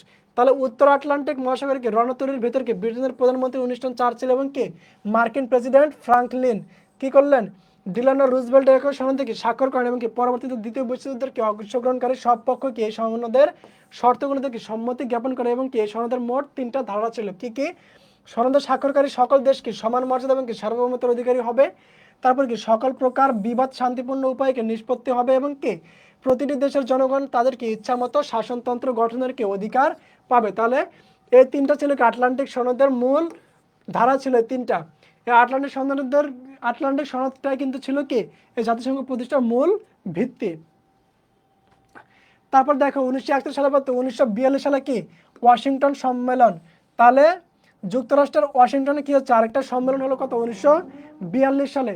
এই সম্মেলনে কি হচ্ছে দেখো মার্কিন যুক্তরাষ্ট্র, তারপরে কি ব্রিটেন, তারপরে কি চীন, সোভিয়েত ইউনিয়ন, এরা কি করলো ইউনাইটেড স্টেট কি ডিক্লারেশনে কি স্বাক্ষর করে, তাতে কি আটলান্টিক চার্টার অনুমোদন দেওয়া হয়। পরবর্তীতে কি এরা আরো 12টি দেশ কি এতে অনুমোদন দেয় এবং কি এই সম্মেলনে কি প্রথম ইউনাইটেড নেশনস শব্দটি কি ব্যবহার করা হয়। পরীক্ষা প্রশ্ন আসে যে সর্বপ্রথম কোন সম্মেলনে ইউনাইটেড নেশনস শব্দটা ব্যবহার করা হয়। তাহলে কি হবে ওয়াশিংটন সম্মেলনে কি সর্বপ্রথম ইউনাইটেড স্টেট শব্দটা ইউনাইটেড নেশন কি শব্দটা ব্যবহার করা হয়েছিল। ওয়াশিংটনে মার্কিন প্রেসিডেন্ট কি রুজভেল্ট এবং কি ব্রিটিশ প্রধানমন্ত্রী উইনস্টন চার্চিল কি করলো 3বার মিলিত হয়েছিলেন। তাহলে এটাও কিন্তু পরীক্ষা আসে যে উইনস্টন চার্চিল এবং কি রুজভেল্ট কতবার মিলিত হয়েছিল একসঙ্গে, কতবার 3বার একসঙ্গে মিলিত হয়েছিলেন। তারা প্রথম মিলিত হয় কত সালে 1941 সালের ডিসেম্বরে, তারপরে কত জানুয়ারিতে 1942 সালে, এবং কত এই সম্মেলনকে মিত্রপক্ষের যুদ্ধ কৌশল নিয়ে আলোচনা করা হয়। দ্বিতীয়ত কত কবে হলো 1942 সালে কি জুনে তারা কি একসঙ্গে হয়েছিলেন। এবং কত তৃতীয় সম্মেলনটি হয় কত 1943 সালে। তাহলে 41, 42 এবং 43 এই 3 সালে তারা 3বার একসঙ্গে আলোচনায় বসে। তারপরে দেখো মস্কো সম্মেলন কত 1943। তাহলে এই সিকোয়েন্সগুলো কিন্তু মনে রাখতে হবে। 41 আটলান্টিক সনদ, আটলান্টিক সম্মেলন, তারপরে কত 42 কত ওয়াশিংটন সম্মেলন, 43 মস্কো সম্মেলন। এই সম্মেলনগুলো মুখস্থ রাখতে হবে। তাহলে 1943 সালে কত 18 থেকে কত 30 অক্টোবর কি এই সম্মেলন অনুষ্ঠিত হয়। এই সম্মেলনে কি ব্রিটেন, মার্কিন যুক্তরাষ্ট্র, রাশিয়া এবং কি চীনের কি পররাষ্ট্রমন্ত্রী কি একটা যৌথ ইস্তাহার কি প্রকাশ করে। মার্কিন যুক্তরাষ্ট্রের সেক্রেটারি অফ স্টেট কার্ডেল হাল এবং কি ব্রিটেনের প্রধানমন্ত্রী কি অ্যান্টনি আডেন, তারপরে কি রাশিয়ার প্রধানমন্ত্রী কি ভিম মলোটভ, তারপরে কি মস্কোস্থ চীনের রাষ্ট্রদূত কি ফু পিংসাং স্ব দেশের কি পক্ষে কি এই ইস্তাহারে স্বাক্ষর করে। এই স্তরের চতুর্থ অনুচ্ছেদে বলা হয় কি আন্তর্জাতিক শান্তি কি ও নিরাপত্তা রক্ষার জন্য কি ক্ষুদ্র এবং কি বৃহৎ শান্তিপূর্ণ কি রাষ্ট্রগুলো সার্বভৌমত্ব এবং কি ক্ষমতার ভিত্তিতে একটা আন্তর্জাতিক প্রতিষ্ঠান কি স্থাপনের প্রয়োজনীয়তা এবং কি 4 শক্তি স্বীকার করেছে। তাহলে এটা ছিল কি মস্কো সম্মেলনের মূল কথা। একই বছর কত তেহরানে কি সম্মেলনেও কি জাতিসংঘের কি কার্যকারিতা নিয়ে কি বিশদ আলোচনা করা হয়। তাহলে 43 সালের তেহরানের কি হচ্ছে তেহরানেও একটা বিষয় নিয়ে আলোচনা করা হয়েছিল। তারপর তেহরান সম্মেলন কত 1943। তাহলে 43-এ কয়টা সম্মেলন হয়েছিল? একটা হচ্ছে একটা তেহরান সম্মেলন, আরেকটা কি মস্কো সম্মেলন। তাহলে তেহরান সম্মেলন কি হচ্ছিল? যুক্তরাষ্ট্র, রাশিয়া, চীনের কূটনৈতিক নেতৃত্বে একটা আন্তর্জাতিক কি সংগঠন কি অভিপ্রায় কি সংগঠিত ঘোষণার কি স্বাক্ষর করে। এই ঘোষণা কি বলা হয়? এই সংগঠন সকল শান্তিপ্রিয় দেশের কি সার্বভৌম সমতার কি নীতির উপর কি প্রতিষ্ঠিত হবে। তাহলে এটা ছিল কি একটা কি জাতিসংঘ প্রতিষ্ঠার পেছনে কি আরেকটা গুরুত্বপূর্ণ একটা সম্মেলন ছিল তেহরান সম্মেলন। তারপরে দেখো ডাম্বারটন ওয়ার্কস এবং কি ইয়াল্টা সম্মেলন কত 1944 সালে। তাহলে 43-এ দুইটা সম্মেলন মস্কো এবং কি তেহরান সম্মেলন, আর 44-এও কত ডাম্বারটন ওয়ার্কস এবং কি ইয়াল্টা সম্মেলন, এই দুইটা সম্মেলন হয়েছিল। তাহলে দেখো 1944 সালে কত 21শে আগস্ট থেকে কত 7ই অক্টোবর।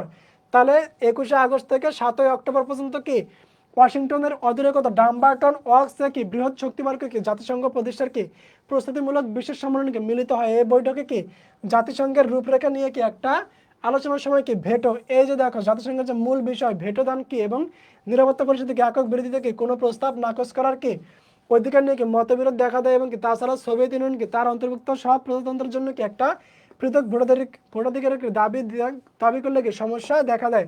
তাহলে পরীক্ষা এখান থেকে প্রশ্ন আসে যে কোন সম্মেলনে ভেটো শব্দটি সর্বপ্রথম ব্যবহার করা। তাহলে এটা কি হবে? ডাম্বারটন ওয়ার্কস সম্মেলনে কি সর্বপ্রথম ভেটো শব্দটা ব্যবহার করা হয়েছিল।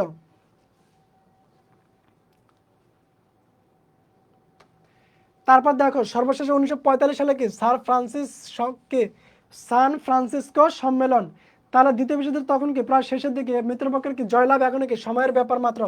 এরূপ সময় কি মার্কিন যুক্তরাষ্ট্র কি সান ফ্রান্সিসকো শহরে কি যে সব রাষ্ট্র অক্ষশক্তির বিরুদ্ধে লড়াইকে অংশগ্রহণ করে তারা কি একটা সম্মেলন আহ্বান করে। 50টা দেশের কি প্রতিনিধিবর্গ কি এই সম্মেলনে মিলিত হয়। এবং কত 1945 সালে কত 25শে এপ্রিল কি শুরু হয় কি এই সম্মেলন, শেষ হয় কত 26শে জুন। তাহলে 25শে এপ্রিল থেকে 26শে জুন পর্যন্ত কি এই সম্মেলনটা চলে। এবং কি জাতিসংঘ সনদ স্বাক্ষরের মধ্য দিয়ে কি তাহলে এই যে 1945 সালে কত 25শে এপ্রিল থেকে 26শে জুন কি জাতিসংঘ সনদ স্বাক্ষরের মধ্য দিয়ে কি এই সম্মেলনটা শেষ হয়। উল্লেখ্য কি পোল্যান্ড কি সম্মেলনে উপস্থিত না থেকেও কি 51তম দেশ হিসেবে কি প্রতিষ্ঠাকালীন কি সদস্য হয়। তাহলে পরীক্ষায় এখান থেকে প্রশ্ন আসে যে পোল্যান্ড কততম সদস্য ছিল জাতিসংঘের। তাহলে 51তম দেশ হিসেবে কি জাতিসংঘের এই সনদে স্বাক্ষর করে। তাহলে 5টা বৃহৎ শক্তি কি কি ছিল? ইংল্যান্ড, ফ্রান্স, মার্কিন যুক্তরাষ্ট্র, চীন এবং কি সোভিয়েত ইউনিয়ন। এর অনুমোদনের পর কি 24শে অক্টোবর কত 1945। তাহলে 24শে অক্টোবর 1945 সালে কি হচ্ছে জাতিসংঘের কি কার্যক্রম শুরু হয়। তাহলে জাতিসংঘ প্রতিষ্ঠা হয় কত সালে? 1945 সালে 24শে অক্টোবর থেকে এর কার্যক্রমটা শুরু হয়েছিল। এটা ছিল কি মূল জাতিসংঘের কি প্রতিষ্ঠা বার্ষিকী বা 24শে অক্টোবর জাতিসংঘের প্রতিষ্ঠা বার্ষিকী। এজন্য কি প্রতিটা রাষ্ট্রকে 24শে অক্টোবরকে কি জাতিসংঘ দিবস হিসেবে পালন করে। তাহলে জাতিসংঘ দিবস কত? 24শে অক্টোবর। এখন দেখো জাতিসংঘের কি বৃহৎ শক্তির ভূমিকা। তাহলে বৃহৎ শক্তি যা আছে কয়টা? 5টা। কি কি? ব্রিটেন, তারপরে কি ফ্রান্স, মার্কিন যুক্তরাষ্ট্র, তারপরে কি মার্কিন যুক্তরাষ্ট্র, চীন এবং কি রাশিয়া, এই 5টা দেশ যা আছে, এই 5টা দেশের কি ভেটো দানের ক্ষমতা আছে। এই 5টা দেশের ভেটো দানের ক্ষমতাটা কেমন, এই 5টা স্থায়ী রাষ্ট্র যদি কোনো মতের বিরুদ্ধে যদি বলে যে না আমি এই জিনিসটা মানি না, তাহলে কি সেই নীতিটা বা সে প্রস্তাবটাকে জাতিসংঘে কখনো গ্রহণ হবে না। ঠিক এটা আমরা প্রমাণ কখন পেয়েছিলাম, এই যে আমাদের 1971 সালে যে মুক্তিযুদ্ধ হয়েছিল, সেই মুক্তিযুদ্ধে কি করেছিল, যা আমাদের পক্ষে কে ছিল, রাশিয়া। রাশিয়া কি করলো, রাশিয়া জাতিসংঘে কি করলো, ভেটো দান করেছিল যে না আসলে এটা কি পাকিস্তানের কোনো অভ্যন্তরীণ বিষয় নয়, এটা হচ্ছে কি পাকিস্তান এবং কি পূর্ব পাকিস্তান এবং কি পশ্চিম পাকিস্তানের কি একটা স্বাধিকার আন্দোলন কিংবা কি তাদের একটা স্বাধীনতার আন্দোলন। এর ফলে কি হয়েছিল, মার্কিন যুক্তরাষ্ট্র কি হয়েছিল, এই পাকিস্তানের পক্ষে আর কি কোনো কথা বলতে পারে না বা জাতিসংঘ কি পাকিস্তানের পক্ষে যেতে পারে নাই। ঠিক এমনটাই কি ভেটো মানে কি হচ্ছে, ভেটো অর্থ হচ্ছে কি আমি মানি না। তার মানে কি এই 5টা স্থায়ী রাষ্ট্রের মধ্যে কোনো রাষ্ট্র যদি বলে কি আমি মানি না, ভেটো প্রদান করে, তাহলে কি কোনো প্রস্তাব এখানে গ্রহণ হবে না। এখন দেখো জাতিসংঘের সাফল্য সমূহ, তাহলে জাতিসংঘ কি কি সাফল্য গ্রহণ করেছিল সেগুলো দেখো। তাহলে 10 সালের পর্যন্ত কি এক পরিসংখ্যানে কি দেখা যায় যে 55টা শান্তিরক্ষা কার্যক্রম পরিচালনা করেছে কি এবং কি 15টা শান্তিরক্ষা বাহিনীকে বিভিন্ন দেশে সক্রিয়ভাবে কি কার্যকর রয়েছে। এই সময়কালের মধ্যে কত 172টা যুদ্ধ সম্ভাবনার কি সমস্যা আলোচনার মাধ্যমে কি নিরসন করা হয়, যার মধ্যে কি 80টা সমস্যা কি বিদ্যমান দেশগুলোকে কি প্রায় যুদ্ধে জড়িয়ে ফেলেছিল। এর মধ্যে কি ভারত পাকিস্তানের মধ্যকার কি কার্গিক সংঘর্ষ অন্যতম। তারপর কত 16 সালের কত পর্যন্ত কি শান্তিরক্ষা কার্যক্রমের মাধ্যমে কি সংখ্যা কত 60টিতে দাঁড়িয়েছে। তাহলে এগুলো ছিল কি জাতিসংঘের সাফল্য। আরও কিছু আছে সেগুলো দেখো। কত 50 সালে কি কোরিয়া সংকট, 56 সালে কি সুয়েজ খাল সংকট, তারপরে কি আফগানিস্তান থেকে কি সোভিয়েত সৈন্য প্রত্যাহার, ভিয়েতনামের যুদ্ধ অবসান, তারপরে কি ইরাক ইরান যুদ্ধ, লেবানন সংকট, তারপরে কি এলসাস ভেদর কি গৃহযুদ্ধ অবসান, বসনীয় আর্জেগোভিনার সংকট। এই জিনিসগুলোকে আলোচনার মাধ্যমে কি জাতিসংঘ নিষ্পন্ন করেছিল। তারপরে কত 2001 সালে কি জাতিসংঘ কি নোবেল শান্তি পুরস্কার পায় এই জিনিসগুলো করার জন্য। তাহলে প্রশ্ন আসে জাতিসংঘ কত সালে নোবেল পুরস্কার পায়, কত হবে 2001 সালে কি শান্তিতে নোবেল পুরস্কার লাভ করে জাতিসংঘ।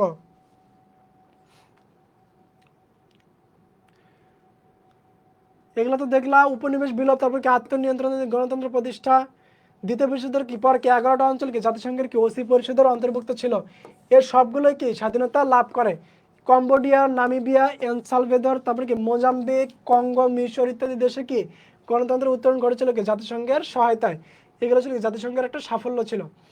তারপরে কি মানবাধিকার এবং কি আন্তর্জাতিক আইন প্রতিষ্ঠা। তাহলে দেখো 1948 সালে কত 10 ডিসেম্বর কি মানবাধিকার বিশ্ব মানবাধিকার দিবস। কত 1948 সালে 10 ডিসেম্বর কি মানবাধিকার সর্বজনীন ঘোষণার পর থেকে কি জাতিসংঘ কত 80টির বেশি দেশের সাথে কি মানবাধিকার সংক্রান্ত কি চুক্তি সম্পাদনে কি সমর্থ হয়েছিল। তাহলে এর ফলে কি হয়েছিল, দক্ষিণ আফ্রিকা বর্ণবাদ নির্মূলে এবং কি প্যালেস্টাইনদের কি স্বাধীন আবাসভূমির দাবি প্রতিষ্ঠায় কি জাতিসংঘ কি সহযোগিতা করেছিল। তাহলে এই যে মানবাধিকার প্রতিষ্ঠা কি হয়েছিল, জাতিসংঘের একটা অবদান ছিল।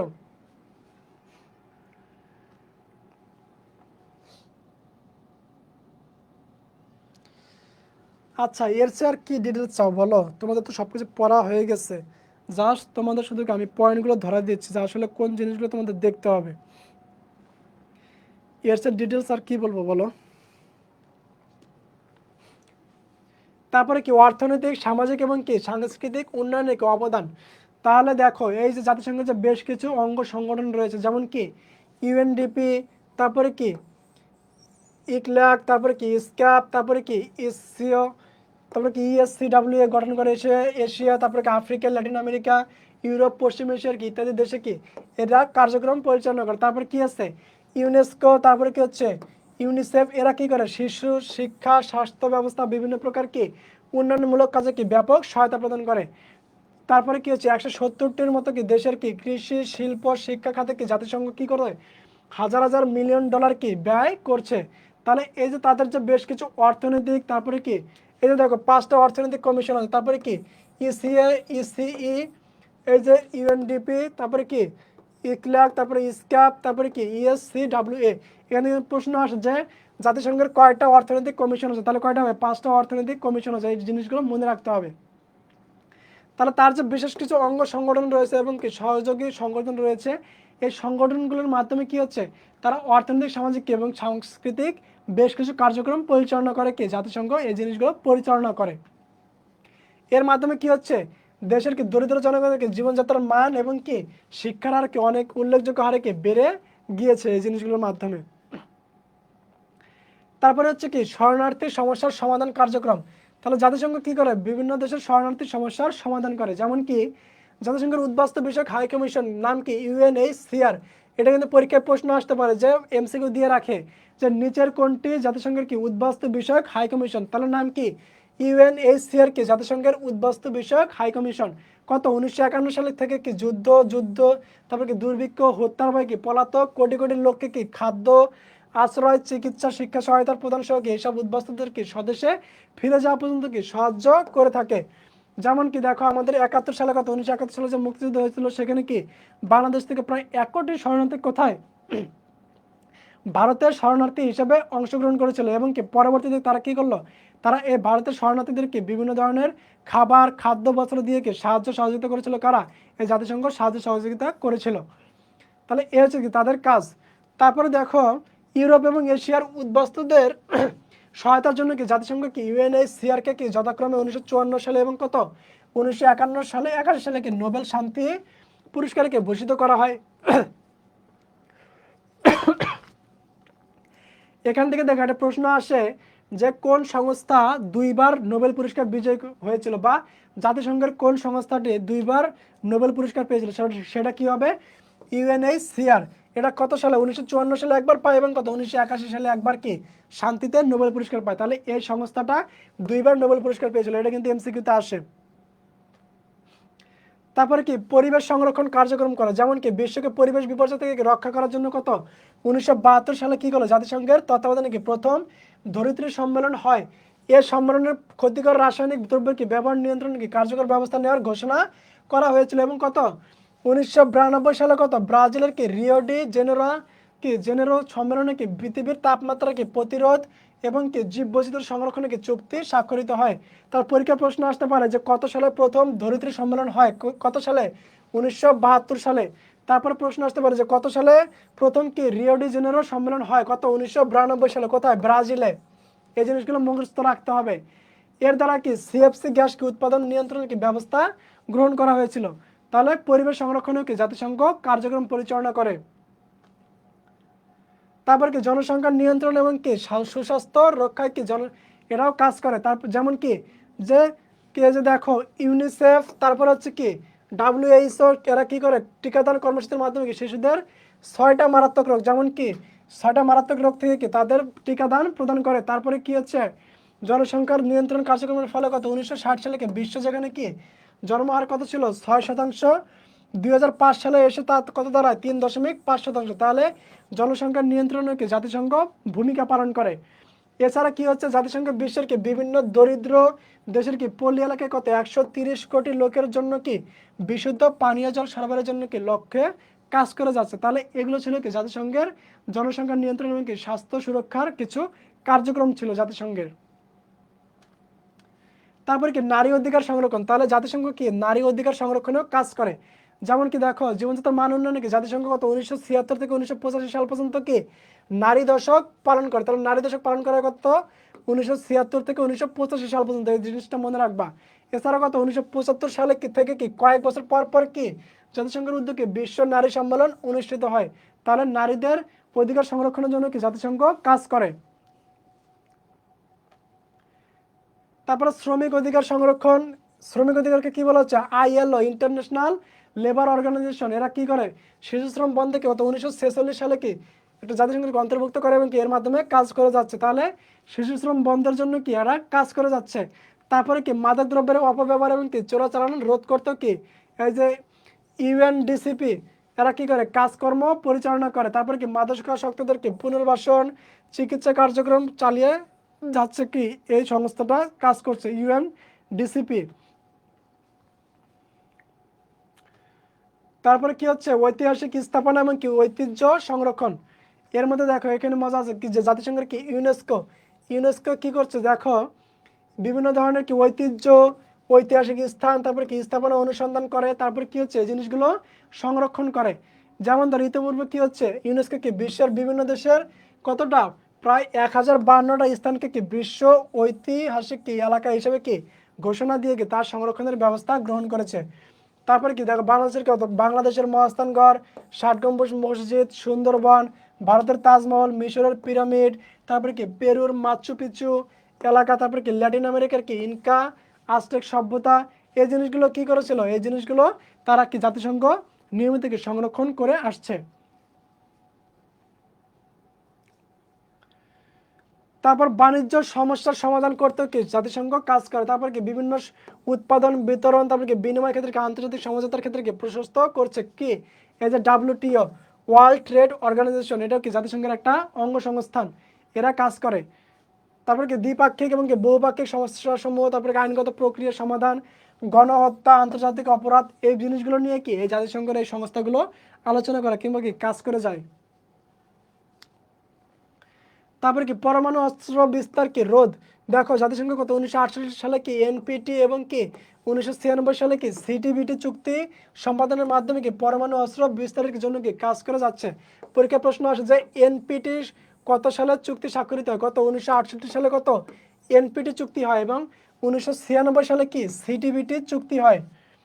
এবং কি এজন্য জাতিসংঘ আন্তর্জাতিক আণবিক সংস্থা কি IAEA সংগঠনের কি মধ্যে কি জলে স্থলে কি আকাশে কি পারমাণবিক বিস্ফোরণকে নিষিদ্ধ করেছে। এবং কত 1919 সাল পর্যন্ত কত সিটিবিটির তে কি 184টা দেশ এবং কত 2015 সাল পর্যন্ত কত এনপিটিতে কতটা 191টা দেশ কি স্বাক্ষর করে। এই জিনিসগুলো কিন্তু আসে, সালগুলো এবং কি সংখ্যাগুলো মনে রাখবা, পরীক্ষা কিন্তু এগুলো আসবে। এখন দেখো দারিদ্রতা দূরীকরণে কি ব্যর্থতা, তাহলে এই জাতিসংঘ কিন্তু জাতিসংঘের কিছু বেশ কিছু ব্যর্থতাও আছে। তাহলে ব্যর্থতাগুলো দেখো, আমরা এতক্ষণ কি দেখলাম জাতিসংঘের কিছু ফলাফল দেখলাম, এখন দেখো কিছু ব্যর্থতা আছে, সেগুলো কি দারিদ্রতা দূরীকরণে কি ব্যর্থতা, সেগুলো কি দেখো।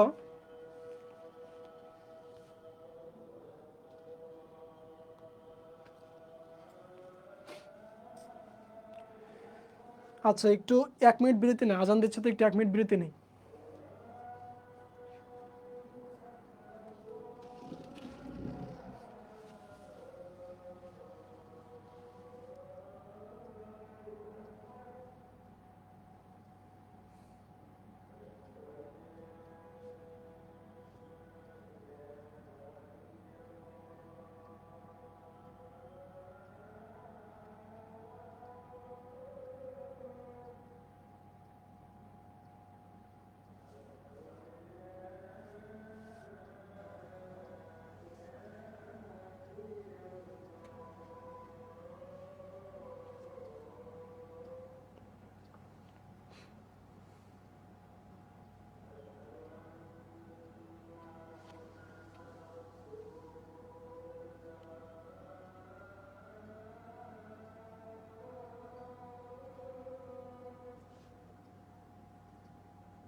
ওকে, তাহলে আমরা আর কিছুক্ষণ একটু আর 4-5 মিনিট আলোচনা করলে শেষ হবে। দেখো তাহলে দারিদ্র দূরীকরণে কি ব্যর্থতা, সেটা দেখো আঞ্চলিক কমিশনের মাধ্যমে কি তৃতীয় বিশ্বের কি দরিদ্র দেশগুলো থেকে যে ঋণদান করা হয় সেগুলো থেকে এমন শর্ত জুড়ে দেওয়া হয় যে কি এসব দেশের কি দারিদ্র থেকে দূর হওয়ার পরিবর্তে আরও নির্ভরশীলতা থেকে বৃদ্ধি পায়। আজও দেখো বিশ্বের প্রায় কত 100 কোটি মানুষকে দারিদ্র সীমার নিচে বাস করে, এদের মধ্যে কি 1/3কে প্রতিদিন কি একবেলা খাদ্যের জন্য কি লড়াই করতে হচ্ছে। তাহলে এদিক দিয়ে কি জাতিসংঘ ব্যর্থ, মানে কি দারিদ্র দূরীকরণে জাতিসংঘ ব্যর্থ হয়েছে। তারপর দেখো মানবাধিকার রক্ষায় কি ব্যর্থতা, যেমন কি দেখো ইরাক, আফগানিস্তান, সিরিয়া, ইয়েমেন, তারপর কি লিবিয়া অধিকৃত কাশ্মীর, তারপর কি মিয়ানমার, নাইজেরিয়া, সোমালিয়া, চেচনিয়া, ফিলিস্তিন, বসনিয়া, আর্জেন্টিনাকে প্রতিনিয়ত কি হচ্ছে মানবাধিকার লঙ্ঘিত হলো কি জাতিসংঘ কোনো কার্যকর ভূমিকা গ্রহণ করতে সক্ষম হয়নি। এখন বর্তমানে দেখো যেমন ফিলিস্তিনে যে একটা কি অবস্থা তৈরি হচ্ছে, এখানেও কি জাতিসংঘ নীরব, তার মানে কি জাতিসংঘ এখানেও ব্যর্থ হয়ে গিয়েছে। তারপর কি আছে বর্ণবাদ এবং জাতিগত দাঙ্গা নিরসনের ব্যর্থতা, যেমন কি দক্ষিণ আফ্রিকা, তারপর কি জিম্বাবুয়ে থেকে বর্ণবাদী বিদ্বেষ সম্পূর্ণকে নির্মূল করতে পারেনি। এমনকি কি 2013 সালে কি মার্কিন যুক্তরাষ্ট্রের কি একটা আদালত থেকে বর্ণবাদী রায় প্রদান করলো কি সে দেশে ব্যাপক কি বিক্ষোভ সংগঠিত হয়, কিন্তু কি জাতিসংঘ কোনো নিন্দা কি প্রস্তাব আনতে পারে নাই। তাহলে এগুলো ছিল কি তার ব্যর্থতার অবস্থা। তারপরে কি নিরস্ত্রীকরণ এবং কি পারমাণবিক অস্ত্র রোধে কি ব্যর্থতা, তাহলে নিরস্ত্রীকরণ এবং কি পারমাণবিক অস্ত্র রোধে কি ব্যর্থতাও জাতিসংঘের রয়েছে। কারণ কি এই যে তাদের নীতি কি ভাঙার ফলেও কি হচ্ছে বিভিন্ন দেশ তারা কি করছে পারমাণবিক বোমা তৈরি করছে কিংবা কি পারমাণবিক বোমার ব্যবহার করছে। তাহলে এই জিনিসগুলোতে কি জাতিসংঘ ব্যর্থ হয়ে গিয়েছে। যেমন কি ইসরায়েল এবং কি উত্তর কোরিয়াকে গোপন কি পরমাণু অস্ত্রের কি অগ্রাধিকার হলে কি ভারত ও পাকিস্তানকে পারমাণবিক অস্ত্রের কি পরীক্ষামূলক বিস্ফোরণ ঘটালেও কি জাতিসংঘ এইসব বিষয়ে কি কোনো পদক্ষেপ গ্রহণ করতে পারে নাই। তারপর কি মধ্যপ্রাচ্যে কি শান্তি রক্ষায় ব্যর্থতা, তাহলে মধ্যপ্রাচ্যে কি শান্তি রক্ষাতেও কিছু ব্যর্থতা লক্ষ্য করা গিয়েছে। যেমন কত 1948 সালে কত আরব ইসরায়েল যুদ্ধ এবং কি জাতিসংঘ প্যালেস্টাইন ইসরায়েলের মাঝে কি শান্তি রক্ষা বাহিনী পাঠায়, কিন্তু কি এ বাহিনী এখন পর্যন্ত কি সেখানে শান্তি প্রতিষ্ঠা করতে পারে না, যেটা বর্তমানেও চলছে। তারপর দেখো ভিয়েতনাম ট্র্যাজেডি, 1965 সালে কি মার্কিন যুক্তরাষ্ট্রকে ভিয়েতনামে কি আগ্রাসন চালানো কি প্রায় 10 বছর কি সেখানে লড়াই চলে, এতে কি প্রায় 20 লাখেরও বেশি কি ভিয়েতনামি এবং কত 58,000-এর মতো কি মার্কিন সৈনিক নিহত হয়, কিন্তু কি জাতিসংঘ কি এই আগ্রাসনের বিরুদ্ধে কি কোনো কার্যকর কি ভূমিকা পালন করতে পারে নাই।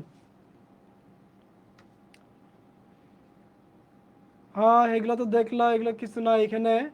তারপরে কি বসনিয়া কি শান্তি মিশনের কি ব্যর্থতা, তাহলে দেখো জাতিসংঘের কি জন্মের পরবর্তী কি 5 দশকের সবচেয়ে কি বড় ব্যর্থতা কি বসনিয়ায় তার কি শান্তি রক্ষা মিশনের ব্যর্থতা। বসনিয়ার জাতিসংঘের কি বাহিনীর কি উপস্থিতিতে কি সার্বরা কি বসনিয়ার মুসলমানদেরকে উপর হামলা চালিয়ে গণহত্যা কি পরিচালনা করে। তাহলে এখানে কি বসনিয়ায় কি জাতিসংঘ সম্পূর্ণ কি হচ্ছে ব্যর্থ হয়ে গিয়েছিল। তারপর কি কসোভো, সোমালিয়া, তারপর কি রুয়ান্ডা, বুরুন্ডি কি যায় নাকি ব্যর্থতা। তাহলে এই দেশগুলোতে কি দিনের পর দিন কি জাতিগত দাঙ্গা সংগঠিত হলেও কি বিশেষ করে কি কসোভো থেকে মুসলিম নিধন চালালেও কি জাতিসংঘ কি কার্যকর কোনো কি ভূমিকা গ্রহণ করতে পারে নাই। তাহলে এগুলো ছিল কি জাতিসংঘের বিশেষ কিছু ব্যর্থতা ছিল। তারপর কি লেবানন সংকট, তারপরে কি কিউবা এবং কি বার্লিন সমস্যা, এই জিনিসগুলোতে কি জাতিসংঘ পুরো ব্যর্থ হয়ে যায়। তারপর আর কি আছে দেখো, আচ্ছা তাহলে এখানে কি আছে লেবাননের কি ইসরায়েলি আক্রমণকে প্রতিহত করার জন্য কি জাতিসংঘ কি শান্তিরক্ষা মিশন প্রেরণ করে কি তার দায়িত্ব শেষ করে, কিন্তু কি ইসরায়েলের বিরুদ্ধে কি কোনো কার্যকর কি শাস্তিমূলক কি ব্যবস্থা গ্রহণ করতে পারে না, যেটা কি বর্তমানেও চলছে।